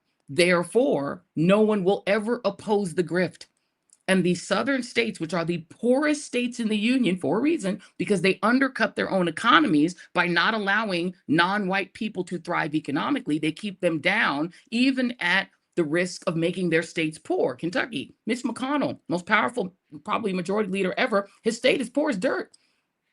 West Virginia, a state with like one billionaire, and everybody else is poor. Mississippi, a state with like a couple of really rich people, everyone else is poor. Louisiana, poor. They're all poor. Oklahoma, poor. But they have a couple of rich people who never want to stop grifting off of their low-paid workers. And the way that they trick it is they say to white people, hey, white people, you need to be concerned about Blacks taking everything you have and immigrants taking everything you have. You need to focus on deportation and not on our grift. Pay no attention to the billionaire grift. Just pay attention to the Blacks. Join me now to discuss and see if maybe, I don't know if she agrees with me, is Kristen Clarke, who is newly the Assistant General, former Assistant Attorney General in the Civil Rights Division of the United States Justice Department, and she is now the General Counsel of the NAACP. Kristen Clarke, welcome. Thank you so much for having me. Let me just get your take on what appears to be Samuel Alito's sort of presaging a decision to say that even if one mails their absentee ballot before the election, it shouldn't count. Well, look, I think that Justice Alito is fulfilling an agenda. We know that Justice Alito and Roberts and Thomas have been bent on tearing down our civil rights laws. I'm deeply concerned about this attempt to interfere with the way that states run their elections. But, I also am still reflecting on the fallout that we're contending with from last week's decision.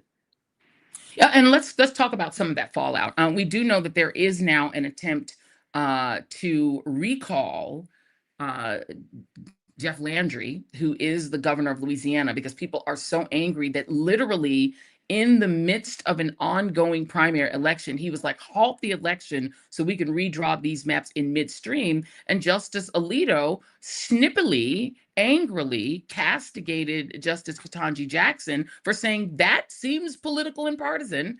And he got all snippy about it. And it's like, no, we're going to get this done now. We want these. Isn't it unprecedented for the Supreme Court's order to go in to become to be enacted in the middle of an election? Isn't that unusual? Well, Justice Kavanaugh created this doctrine that we've called the Purcell Doctrine. A few years ago, he refused to allow a discrimination remedy to take place because, in his view, it was too close to an election and we had to keep the status quo to kind of keep things sane. And it stands in stark contrast to this moment where we see sheer chaos unleashed across Louisiana as the governor takes this unusual step of declaring a state of emergency. You know, I work closely with folks across Louisiana who are trying to figure out what is the message that they should be sharing with folks right now who heard, on the one hand, the election is canceled, but on the other hand, know that there is not just the House race, but other important things on the ballot this cycle. So, pure chaos. It is a Supreme Court that almost seems to be acting, with the full complicity of some of our elected officials at the state level and in this administration. You mean it feels coordinated, that they're coordinating with the states? It feels like a coordinated strategy, and Alito kind of put the cherry on top with this decision last week, which of course was, the case was very unusual. A case beautifully handled and argued by Janae Nelson of the Legal Defense Fund, but the court heard argument. We waited for an opinion, and then the court takes this very, very unusual step of saying, oh, you know what, we want you to come back and re-argue the case. And this time we want you to take up this question about the constitutionality. At every turn, this case has just defied the norms, defied ordinary procedures. And it just underscores the fact that this is a Supreme Court that has been hijacked. And it's why I think there are so many people in this moment who are calling for Supreme Court reform. It is just not sustainable. If you were still in the Justice Department, would you investigate whether or not there had been actual coordination between Samuel Alito, Clarence Thomas, John Roberts, and the governor of Louisiana and the governor of Tennessee, who is now convening a special session to eliminate the only Democratic congressional seat for which Justin Pearson is literally running for a seat that would no longer exist? There were huge protests in Tennessee about that because it's in the letter of their law that you cannot gerrymander this way. They're trying to do it anyway. In Alabama, they're trying to get rid of a seat. If you were still in the Justice Department, would you investigate this for potential criminal collusion?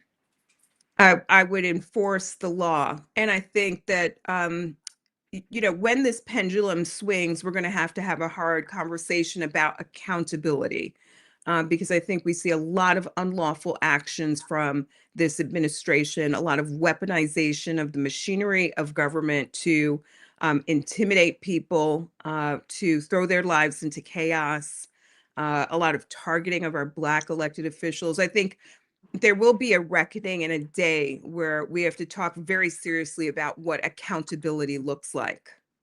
Well, talk about, in your role in NAACP, I'm thinking about the fact that Leonard Leo effectively casted this court. He's the casting director. At least 6 of them came through Leonard Leo and the Heritage Foundation. Leonard Leo put together about $1 billion fund to fund shifting the courts in his favor and in favor of his fellow, billionaires' interests. And all of a sudden, out of nowhere, a January 6th insurrectionist named Calais launches this lawsuit over a claim that his district was shifted unlawfully and that he was a victim of racism, effectively, right? Of legal racism.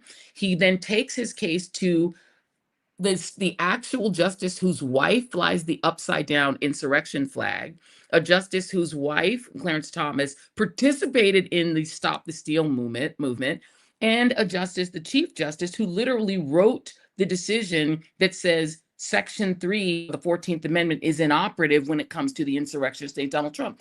If it looks like collusion, to me, I'm not even a lawyer, Kristen, I'm sorry, but it looks to me like all of these people are behind the scenes coordinating to rob 52% of the Black cohort in this country of their vote. It is deeply troubling, and I feel like everything that you said is spot on. But we also have to look at this ruling in the context, right? We have the SFFA decision that's come from this court. What's that? The SFFA versus Harvard decision that yes. found that race-conscious admissions in the higher ed context is no longer permissible. And we're seeing this administration stretch that ruling to attack diversity in every sector of society. It is a court that I think there is no balance on this court, and you combine that with an administration that is really about weaponizing the actions of the court and taking them to their furthest extent, that explains why we find ourselves in this moment, which, as you know, is one where we are seeing lawmakers literally take us back into Jim Crow by single-handedly dismantling congressional districts in the Deep South that provide Black voters an opportunity to elect candidates of their choice. But we are not going to stand by idly. We're not going to stand by idly. I mean, and I want you to talk about what the NAACP's plan is and what your plan is as their new chief counsel, but just a couple other pinpoints here, just to note for the audience.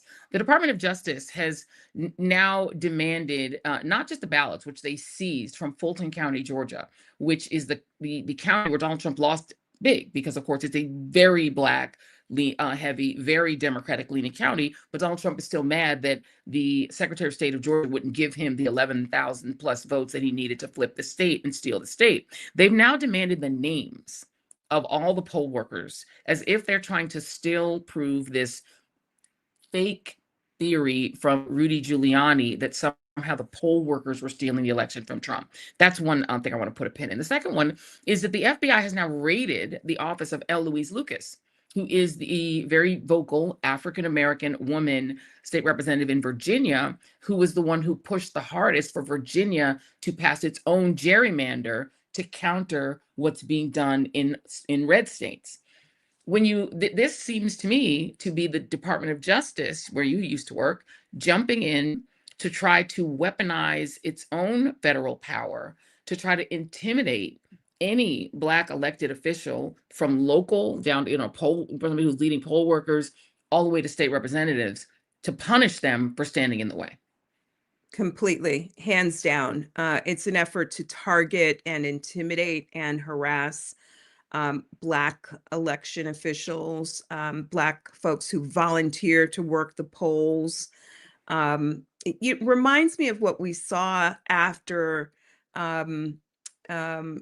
Trump's first loss, where they went out and targeted Detroit and Philadelphia and Atlanta and Milwaukee. I mean, it was a very directed attempt to diminish and disenfranchise Black voters, and we're seeing that now, right? We're seeing them kind of double down on Fulton County with the goal of sending a message to other Black voters across the country. What is the NAACP's plan to push back? Well, we're working to push back in Fulton County. Their efforts to seize election results was incredibly troubling. But right now we're working with our thousands of units across the country and our hundreds of thousands of members to make sure that one, folks are paying attention to what's happening from this Supreme Court and understanding how it impacts our civil and voting rights. Two, we're activating people. So we have folks who are hosting town halls across the country, of folks who showed up in full strength to protest in Tennessee, to protest in Alabama as they attempt to silence our voices and disenfranchise us. And then there's the legal strategy. On the back end of this, if they are successful, we will use every tool available to challenge something that is so patently racist, something that cannot be explained on any other means than race. And if what do you recommend that people do we effectively don't have a Voting Rights Act anymore. I think if we're being honest, right? The Voting Rights Act is a zombie. It's dead. So if you're a voter and you're particularly a voter of color, what do you recommend that people do? Well, there are a few things. One, it's important to make sure you are registered to vote. We need folks not to just turn out, but we need folks to turn out in full strength this election cycle to overcome the efforts to disenfranchise and suppress our voices. Two, we need folks to activate and to make sure that everyone in their circle is registered to vote, ready to vote, has a plan to vote. We need people to write their governors right now and tell them that they should not disenfranchise citizens in their state. We need folks advocating for reforms like the State Voting Rights Act, which I know is championed by lots of our friends and community organizations. We just saw passage of the State Voting Rights Act in Maryland and in New Jersey, and they provide a path that shows that this is possible. And then we need to be talking about reforms that we need once the pendulum swings. We need Supreme Court reform. We need to continue to talk about the John Lewis Voting Rights Advancement Act. And we need to talk about the reforms that can help ensure that we have in place true guardrails so that our democracy never falls back into this perilous place again. Are you in support of the recall petition of Jeff Landry? I'm just reading about it, right? It's two women from Baton Rouge that have filed this petition to recall Governor Jeff Landry from office. I would represent, and let's say their names, Marion Gabaywan Hills and Caitlin Stepter. And I will note for the audience, if you are in or near Louisiana, or you have family and friends in Louisiana, they need 500,000 signatures in order to get this recall on the books. 500,000 signatures. If you know anyone who can participate, we're going to find that link and put it in the description of this show. Everyone should be supporting this. Is the NAACP able to officially support this recall effort? Stand by for our official position on this, but I will say that we fully support recall petitions and ballot referendums like what we saw in Virginia as a tool to counter some of the grave threats that we face right now. People should use their voice. Yeah, absolutely. How can people support? Visit NAACP.net.org, make a donation, register to vote, volunteer to work the polls. We appreciate you, Kristen Clarke. Thank you very much. Wish you were still in the DOJ instead of the people that are there now. Thank you. Thanks for having me, Joy. Thank you very much. Kristen Clarke, she's a much nicer person than I am. My name is Joy, but I am for total war. And what I would say to those of you who are out there is the NAACP is a storied institution. They're going to fight within the bounds of the law. They're going to do all the things, and you should definitely support them, support all the civil rights organizations, LDF, everybody that's working hard. But some of the things that you can do right now, and one of the things that you can do right now, yes, Don Lemon is from Louisiana. All the Lemon readers, they're calling themselves Lemon readers. They're in the chat. Yes, he is from Louisiana. And look, we got to get down there. We need to. Gary Chambers Jr. is also from Louisiana. He sent me a text today that showed that there are 840 some odd thousand eligible Louisiana Black voters who have still yet to go to the polls. You still need to be going to the polls. They haven't canceled that election yet. There are referenda on the ballot. And if you are in Louisiana, you need to vote. You need to go in there and vote. If someone's trying to take something from you, that means it's valuable. And they wouldn't try to take it from you if it wasn't worth anything. Now they're literally making war against you as a Black voter. If you don't vote now, you're basically laying down in the midst of a war that's being made on you, your children, your mom, your dad, your whole family. The Republican Party has decided that just as Lincoln waged war against the Confederacy, the new Republican Party is going to wage war on Black people.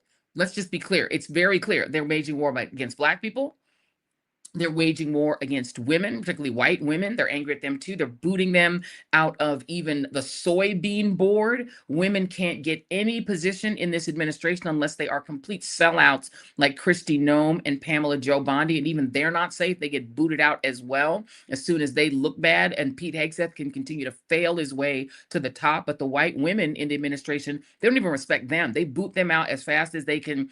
As soon as they look embarrassing in any way, they're out too. They don't support them either. But white women, you're on the table. They're taking your voting rights away. Not your voting rights. They're taking your bodily autonomy. They already did that, and y'all didn't do nothing about it. Still voted for them. And so they're going after everybody. They're going after AAPI people. They're saying they're going to boot y'all out. Tom Homan doubled down and said they're going to do mass immigration. If you're brown and you think you can, sort of play the game and play the game of trying to aspire to whiteness, they hate y'all.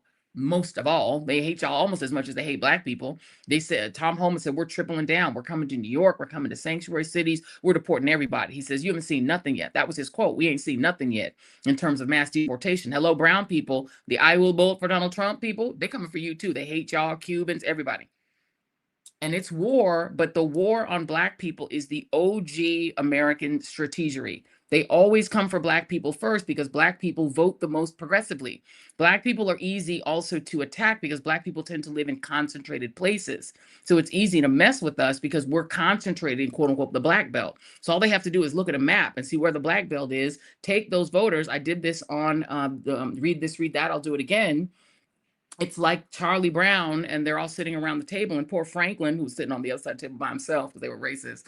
The cartoonist Charles Schultz put poor little Franklin on one side of the table, but it's basically as if the way what gerrymandering is. Use this to explain it to your ignorant family members who don't understand what people are like. Well, there still is just as many black people there. Why can't they vote? Because if Franklin has a piece of pie, and Linus has a piece of pie, and Charlie Brown has a piece of pie, and Lucy has a piece of pie, and Peppermint Patty has a piece of pie. Everybody has a piece of pie. The piece of pie is the votes. That's your ability to elect the person that you want. Everyone's got a piece of pie. Snoopy's even got a piece of pie. Now, gerrymandering means that technically Snoopy, who just by his attitude is definitely black. In the real world, Franklin and Snoopy would each get a piece of pie just like everybody else. But in gerrymandering, what they do is they take Franklin's pie and they cut it up into pieces and give everyone else at the table a piece of Franklin's pie and leave him with a tiny sliver. They don't give Snoopy any pie because they say he's a dog. Dogs don't eat pie. So Snoopy gets none. Franklin gets a sliver. That's called gerrymandering. And now what they're doing in the South is they took that gerrymandering in which everybody at the table had a piece of pie except Snoopy, because they said he was a dog, he didn't get any. Snoopy was the lost vote, the lost seat that every black person in the South should have had. That second seat is that piece of pie that Snoopy should have had that he didn't, because they said he's a dog, he don't get no pie. And now what they've done is not only does Snoopy not have any pie, but they took that last sliver from Franklin and divided that up between all of the rest of the people at the table. So now everybody at the table has their piece of pie plus a slice of Franklin's pie, and Franklin ain't got no pie. Franklin is now sitting there pieless, just like Snoopy. They have zero pie. That is what they're doing. This is gerrymandering. There's still the same number of people at the table. Franklin's still sitting there. He just has pod pie. He has no pie. Snoopy still ain't got no pie. Snoopy still, even though I'm a dog, I could have at least enjoyed a piece of pie. But they're like, nope, because you're the second black seat in Mississippi. You're the second black seat in Alabama, which we briefly gave you. Snoopy for a minute in Alabama got a piece of pie. They slid Snoopy a little slice in Alabama after a Supreme Court ruling in their favor. And now they done took that away. They're like, no, we're taking that away. In Tennessee, Snoopy has no pie. Franklin has one piece of pie that's currently being held onto by a white character. Going. And a Franklin is running for that seat. Justin Pearson is running for that Franklin seat. And now they said, well, that's not going to exist. We're taking that away. The Franklin pie is going away in Tennessee. Do you understand what gerrymandering is? It's called you slice up Franklin's pie and give it to everyone else and leave Franklin with no pie. They want to know what Woodstock is. Woodstock? Where is Woodstock in this analogy? It's an excellent question. Oh, Woodstock black too. You see how he act? That's why Woodstock never had a chance. Woodstock never had a chance. Woodstock is you know what? No, actually, I'm taking it back. Woodstock is AAPI because they just don't even poll them. Woodstock is AAPI, and how you know that is they never poll AAPI people. They don't even count them in the poll. You know how they do like black, white, Hispanic, non-Hispanic, and then they say other. They throw the AAPI people in there. As many different AAPI people, the fastest growing demographic in the country, they will poll. They poor behinds. Woodstock is Asian. Woodstock, they let him hang around. They act like he's like the model minority, but when they go to poll, they don't even ask Woodstock. Woodstock is Asian. Yeah, he is. Snoopy black. Woodstock is Asian. Or Woodstock Native American. Look, no. Look, let me tell you who the Native Americans are. Snoopy's house. The whole community is built around Snoopy's house. Snoopy's house that has no rights whatsoever. They have taken everything. They still let him have a house. That's the casinos they let one or two of them have. Snoopy's house. The Asian Americans just are represented in there. Okay, yeah, that's right. Woodstock is on Woodstock. Yeah, Woodstock API. And they built their whole community on Woodstock's on that house. And that house should have the whole community, the whole neighborhood. The house should all belong to the house. Okay, let's move on. Yeah, they took Franklin's pie. Explain that to your friend. That's how you can get them to understand what gerrymander. Poor Franklin and poor Woodstock, and that house is not a home. It's not a home. Let's move on. Have you guys seen this? Have you heard about the sick cruise? Let's play this real quick. My gosh. 3 people, meanwhile, evacuated from a cruise ship off the coast of Africa due to a deadly suspected hantavirus cluster on board. Initial test results, though, say that they have tested negative for the disease. The rescue boat crew were in full protective gear. The patients were transported by an air ambulance for specialized treatment in the Netherlands. Swiss authorities confirming a new case, bringing the total number of suspected cases now to 8 on that ship. 3 people have died. Officials suspect a rare strain that may spread from person to person. We do believe that there may be some human-to-human transmission that's happening among the really close contacts, the husband and wife, people who've shared cabins. The WHO believes some passengers may have been exposed before they got on that ship in Argentina last month. Hantavirus is usually spread through exposure to rodents. Workers are now disinfecting cabins. Spanish officials say all passengers remaining on board are asymptomatic. This is terrifying, okay? Just imagine that cruise ship, y'all. Imagine that cruise ship disembarking in Miami, Florida, where Ron DeSantis, the anti-mask guy, is the governor. And the threat of human transmission literally coming our way through a Florida cruise ship full of that hantavirus. And God bless those poor people on that ship. But imagine them disembarking here and that human transition spreading and another pandemic and another lockdown. There are a lot of people who are saying, cannot do another lockdown, can't do it. I don't think our country would psychologically survive it. But if that cruise ship were to disembark in Florida, the man in charge of the federal response would be the admitted former heroin addict who eats wild animal leavings that he finds on the side of the road, who took his grandkids to swim in the sewage and bacteria polluted Potomac River in DC because he apparently does not believe in germ theory, who has presided over multiple measles outbreaks because, again, he's a no vaccines, just supplements that he happens to actually make money off of selling guy, and who last year fired every single Centers for Disease Control vessel sanitation inspector, meaning he fired the people who investigate illnesses on cruise ships. I, of course, am talking about RFK Jr., who, based on his past statements, also actually doesn't believe, get this, that HIV/AIDS, which has killed more than 43 million people worldwide, is caused by the HIV virus or really by any virus at all. Roll tape. Tony Fauci won a power struggle with Broder. And he said, this is an infectious disease. We've proven it. With Bob Gallo proved this is being caused by a virus. There's a lot of people that said it's not a virus. The virus is a passenger virus. And these people are dying mainly because of poppers. 100% of the people who died in the first, of the first 1,000 who had AIDS were people who were addicted to poppers, which are known to cause Kaposi's Fauci. One. Poppers. He said, poppers, were all 43 million people who died on the planet, were they all on poppers? And what about the 40 some odd million people who are living with HIV right now? Are they also on poppers? Are that many poppers in the world? This Nepo baby from the Kennedy clan, most of them do not claim him, by the way, has theorized that COVID was a race-based bioweapon that targeted white people and Black people, but not the Jews. Roll tape. About bioweapons. Well, I know a lot now about bioweapons because I've been doing a book on it for the past 2.5 years, and you know, the technology that we now have to develop these microbes, we've put hundreds of millions of dollars into ethnically targeted microbes. The Chinese have done the same thing.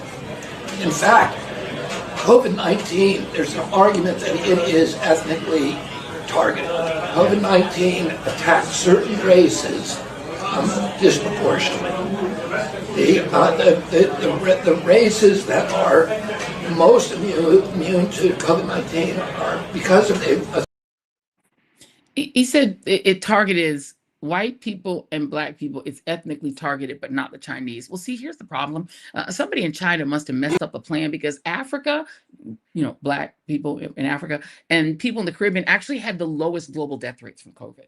So if it was targeting Black people, it didn't work. And as far as the death rates in China, we don't know the death rates in China, because China is, how shall I say, a communist authoritarian country that did not report its death rates and hid its death rates. So we don't even know how many people died. So what do you get? What are you talking about? And also, you're not a doctor. What are you saying? Undeterred, RFK Jr. also seems to just constantly be doubling and tripling down on the notion that really no vaccines are safe and effective. No vaccine that is, you know, safe and effective. Those are big words. What about the polio? Words. Can we talk about the? Well, here's the problem. Yes. Here's the problem. The polio vaccine contained a virus called simian virus 40, SV40. It's one of the most carcinogenic materials that is known to man. In fact, it's used now by scientists around the world to induce tumors in rats and guinea pigs in labs. But it was in that vaccine. 98 million people who got that vaccine in my generation got it. And now you've had this explosion of soft tissue cancers in our generation that kill many, many, many, many, many more people than polio ever did. So if you say to me that the polio vaccine was effective against polio, I'm going to say yes. But by the way, you would eat a rat. So man who would eat. So think about this. He says that polio vaccine killed more people than polio. And the proof of that, says this non-scientist who has no scientific degree and is not a doctor and not a scientist at all. The proof is rats that he would eat if they were on the side of the road and he found them upside down in the street. He would just cut them open and eat them raw. Or snort cocaine out of their opened, outturned bellies. What are we talking about here? This guy would eat a mouse. And we're supposed to take him for it. And by the way, people are like, his voice. Yeah, his voice makes me feel like I don't feel well. So I'm sorry to inflict it on you. Now, on the upside, RFK Jr. did once correctly diagnose Trumpism in an audio that inconveniently leaked. You know, one of the things that you write so beautifully, and your stuff is so fun to read, but you write about Trump. Quote, the way that you build a truly vicious nationalist movement is to wed a relatively small core of belligerent idiots to a much larger group of opportunists and spineless fellow travelers whose primary function is to turn a blind eye to things. We may not have that many outright Nazis in America, but we have plenty of cowards and bootlickers, and once those fleshy dominoes start tumbling into the Trump camp, the game is up. When you talk about fleshy dominoes, Chris Christie comes to mind. Yeah, exactly. No, when it comes to fleshy dominoes and bootlickers, you come to mind. RFK Jr., you are the fleshy domino that is the bootlicker that you described. And you accurately described what MAGAism is. It's a bunch of people who are bootlicking a orange weirdo who used to pretend to be a billionaire, but now he's a billionaire because they let him grift his way to being a billionaire with cryptos and the rest. And they're all kissing his ass, even though most of them hate him, and maybe including you. based on what you said. I mean, J.D. Vance hates him. He thinks he might be Hitler, but he's like, you know what? He may be Hitler, but I kind of like Hitler, so I'm going to be with Hitler, right? He's like, when he said he might be Hitler, we thought that was like a diss, but it might have been a compliment because he's like, but I can be Himmler. He's Hitler on the yeah, fleshy dominoes is what he said, fleshy dominoes, and he was right about that. And this might be the reason that this is the kind of treatment that RFK Jr. has gotten when he's gone on Capitol Hill. In this case, he got cooked to cinders by a representative from California named Representative Raul Ruiz. Roll tape. You're getting your Mr. sound bite, Secretary, but you're not getting it truth. has been reported by Bloomberg that the president and the White House have sidelined you. They've benched you because you are making the president look bad. Are you aware of that? That's not true. How does that make you feel, Mr. Secretary? You must be aware of that. I mean, and it must be nerve-wracking, especially after A.G. Bondi, especially after A.G. Bondi and Secretaries Noam and Chavez de Rimmer got fired for making the president look bad. You see, I think the reporting is correct, Mr. Secretary. You're just making the president look bad, especially before the midterms elections. You talked publicly about snorting cocaine off a toilet bowl seat. Your words, not mine. You said that if you were president, you would, quote unquote, reparent black children. Again, in other words, taking them away from their parents. Your words, not mine. Furthermore, the American people think your anti-vaccination crusade is too extreme. A KFF polling shows that 55% of the Americans disapprove, with 37% strongly disapprove of your work, Mr. Secretary. 56% have little to no confidence. The majority have little to no confidence in your work with vaccines. And you keep losing. Americans are sicker now more than ever. Measles cases were up to 2,288 in 2025, more than the previous year. This year is going to be worse, with cases already at 1,748. So, Mr. Secretary, you should resign for your dangerous dismantling of our public's health and before the president fires you too. And when you do get fired, don't say I didn't tell you.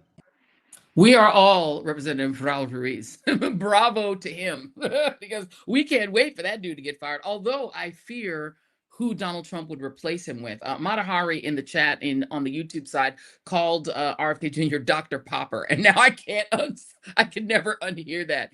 We have Tweety in the chat saying, please use closed caption every time RFK speaks. Pretty please. A fine idea, ma'am. A fine idea, Tweety. A very fine idea. But the bottom line here is that is who we would have to turn. Well, I don't know if I would, but we would have to turn to if the deadly cruise ship virus comes ashore. Diesel Flower said, Joy is enjoying this while our ears bleed. I'm sorry how much I've been enjoying. I am enjoying it. I apologize to you, Diesel Flower, but trolling fools is something like him that I had to do. Is there a poll? Okay, we have to let me look at the poll. How do I get the poll? How do I get to the poll, Winston? Tell me. Where's the it's in the comments? Okay, let me find the poll. Y'all, somebody just shout out the poll to me. Come on, somebody tell me what it is. It's in the comments. I'm scrolling through the comments trying to look at it, but it's impossible. Oh, I can't do it. So somebody put the poll into the Slack channel so that I can see what the poll results are. But yeah, I definitely fear a new lockdown, a new pandemic, because when Donald Trump is in office, a pandemic almost always follows because Donald Trump is an idiot and the people around him are idiots. The meritocracy is a sham and a scam. And the only merit here is that they have the right color of skin and not the right content of character. None of these people have any character. And what they're doing is they are allowing, or they're by using the Supreme Court as their lead man, they are trying to lock in their incompetent leadership for the rest of our lives. In their minds, they should have total job security in their incompetence. And Donald Trump should only be able to shuffle out the members of his administration at will when they don't do what he says. But in the end, what they really want is to be able to rule this country forever in the most incompetent, stupid way possible. All right, so here is the poll. This is why we love our TJRS team. What do you think is stuck in RF Jr.'s throat? Choice 1, the worm that is eating his brain. Choice 2, a bottle of poppers. Choice 3, a bag of toilet coke. Choice 3, a raccoon's con chitipitititi. His titipiti con totiti.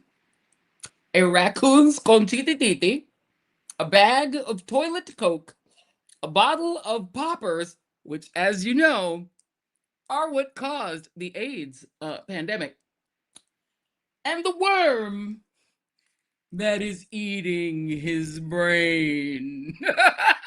I love the poll. And what's the poll result? We're going to have to find out. The winner is, I'm going to vote. Can I vote in our poll? Winsome, am I allowed to vote?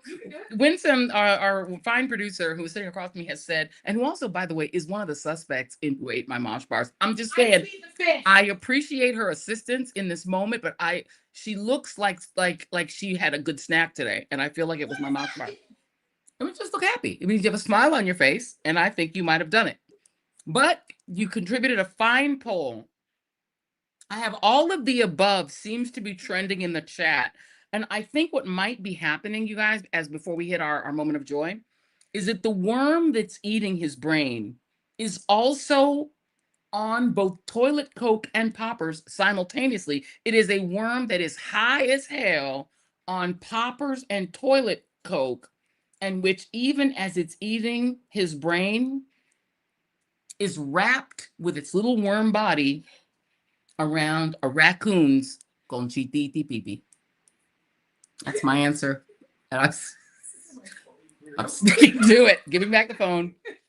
It's wrapped around the conchititi pipi. Because he one time popped off a little raccoon's tintontin. And I guess he ate it. I see in the comments, somebody asked, where is Jason, right? Jason is right here, minding his business, having nothing to do with this conversation. But do you have a mosh bar in your presence, in your hand? Actually, I don't have in your stomach.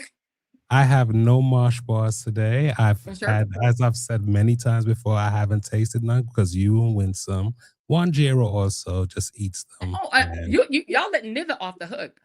Oh, Nither be smiling too much. Nither Be smiling too much. Nither be smiling like she look all innocent, but she looked like she was snacking too. Well, somebody's eating them, not me. I know Cameron didn't do it because he's literally in another country. Unfortunately, I can't see well over here, but I actually gonna leave the poll alone because I don't know what RFK is doing. But I would go like all of the above. I would go for all the above. Because like I said, it could be that the worm has its little teeth are in his brain biting down, and his body is stretching down to the conchititi pum pum, the fantinton at the bottom. And then he's already high. And the reason he's into that is that he's just so high on poppers and toilet coke. Literally, he's basically been trying to come off of his high for many years, but that worm, ain't letting him do it. He can't get down. He can't come down. He's trying to come down. He's trying to come down off of the toilet coke and the poppers. And he can't because, the bottom of his body is wrapped around the tontinton. The pompunking, which is what he... From chitindi bumbo. From a raccoon. Ow. Ow. All right, y'all. Maybe the reason why he likes the raccoon so much, because maybe he probably has envy problems with the raccoon. So he figures if I eat the raccoon, that like Trump, because these men all give me this is probably like some kind of remedies that they heard. If we eat such animals, they can grow certain appendages. I mean, maybe that's what it could be. I promise you, every single male member of the Trump regime gives me micropenis. I'm like, you definitely all have micropenises. There is no chance whatsoever that each and every one of y'all is not a micropenis holder. I know, and and it's okay if you have a micropenis. It's okay, Everyone is lovable, and everyone has a right to live and exist. And if you have a micropenis and you have a tuntinki piki tutu, it's like this. That's you. You're still alive. You're still human. I still respect you as a human, unless you are a MAGA. in which case I don't feel sorry for you at all. Take your microtontinton and stop using it as an excuse to oppress me and my people and women and everybody else. Most of those guys would never let it go because that little micro, what do you call it, micro-ting-tong? It's a micropontintinton. Yeah, that thing right there. Yeah. They'll never get over it. That's a lifetime curse. They're angry about it. Yeah. They're mad about it. They should talk to their Makes you mad. grandfathers. Maybe they should talk about their great-great-grandfathers. They've hung a lot of black men that way. So maybe that's the penance. But anyway, let's get to this moment of joy. Let's get to this. I think we've talked enough about RFK Jr. and why he's going to kill us all in another pandemic. That's going to start on the worm one. The worm. Okay, the worm is the winner. People did not have the imagination to imagine all that the worm could be going through. There's no empathy for the worm. Who got him high? Nobody cares. And so the worm is the reason that his vocal cords sound that way. The worm is eating his brain. Let's get to our moment of joy. Our moment of joy is from a really hilarious creator named Reggie Cous. I think he's Reggie Cuz. I think he's Reggie Cuz. REGGIECOUS. Reggie Cuz. He's popular on TikTok and Instagram, and he's doing a fabulous series on having a sugar mama.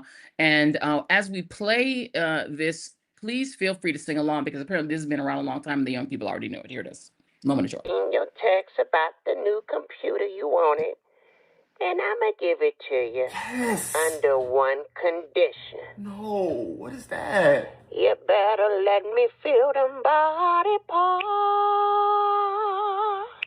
If you want that new PC, I give it to you no charge. But you gotta do something for me. Gotta do something for me.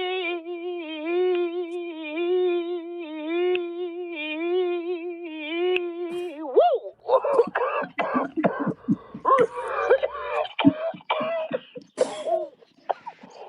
Oh, the door will be open for you, and no draws allowed. I didn't listen to it all the way. I didn't know about the draws. I didn't listen to it all the way. I was supposed to screen these in advance. I didn't listen to the ending. Jesus, Lord, help me, Lord. Oh, so that, Jesus, that's the price he got to pay. I promise you that's what the worm is dealing with right now. I promise y'all. That's what the worm is dealing with inside of RFK Jr. When he said, can I get out your brain? And RFK Jr. said, you gotta do something for me. I should have watched that. I should have watched that whole thing. I need some cocaine on the toilet seat. You are terrible. Oh my. I should have watched that whole thing. That was bad. Oh my God. Lord, no draws allowed. Thank you all for watching the Joy Reid Show. If you guys are in New York and you want some of this foolishness in person, but also with Godfrey joining in, please jump on. It's called live.thejoyreidshow.com. If you go to live.thejoyreidshow.com, you can get this foolishness in person. It's going to be at City Winery in New York City. You can hit that QR code. If you want to attend, we're going to do a whole lot of foolishness and fun. It's going to be really fun on June 11th. That's a Thursday night, so you can still get up and go to work in the morning because you're going to have your Z-biotic before you even start. Have your Z-biotic before you leave your house.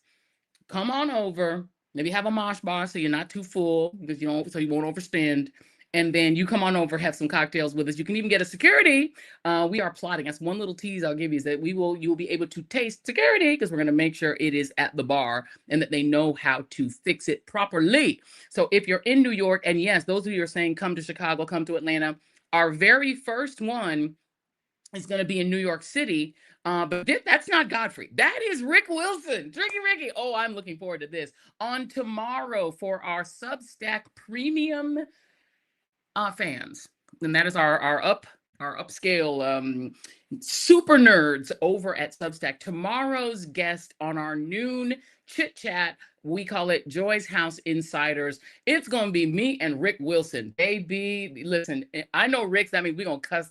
He gonna be cussing because he used to cuss on MSNBC, and they used to be like, "Does he have to cuss every time?" I'm like, "Yeah, he does." I mean, It's who he is. I cannot wait. We're going to talk with Rick Wilson tomorrow about all the things. And yes, there it is. And there is the live show. You can get it also at the City Winery New York website. If you want to go straight to the City Winery New York website, you can get your tickets there. The tickets are selling fast, so please get them. Don't wait, because if you don't get to go, I can't help you. Once they sell out, there's nothing I can do. And once this one is in the books, we will be taking this on the road. So there'll be some in your cities. But if you're in New York, or if you're near New York, if you're in New Jersey, anywhere near, please come and hang out with us. It's going to be a lot of fun. And yes, Rick is hilarious. So see y'all tomorrow. If you are a Substack Premium subscriber for Joyce House Insiders at noon Eastern Standard Time, hopefully see you all in June 11th at the Joy Reid Show live at City Winery. Thank you all for tuning in. And you're gonna have to see my toilet seat, cocaine on the toilet seat. Getting back to the basics, grassroots level. Let me dig a little deeper with the shovel. Plenty can't tell the forest from the trees, and I'm hard to detect, like a black hole in the dark. Injustice anywhere, it's a threat to justice everywhere. Let me make this clear, I got a bone to pick, and I'll never fear the threat of poverty. They don't want to talk about it, they rather party, so I'm a real talk about it, for sure.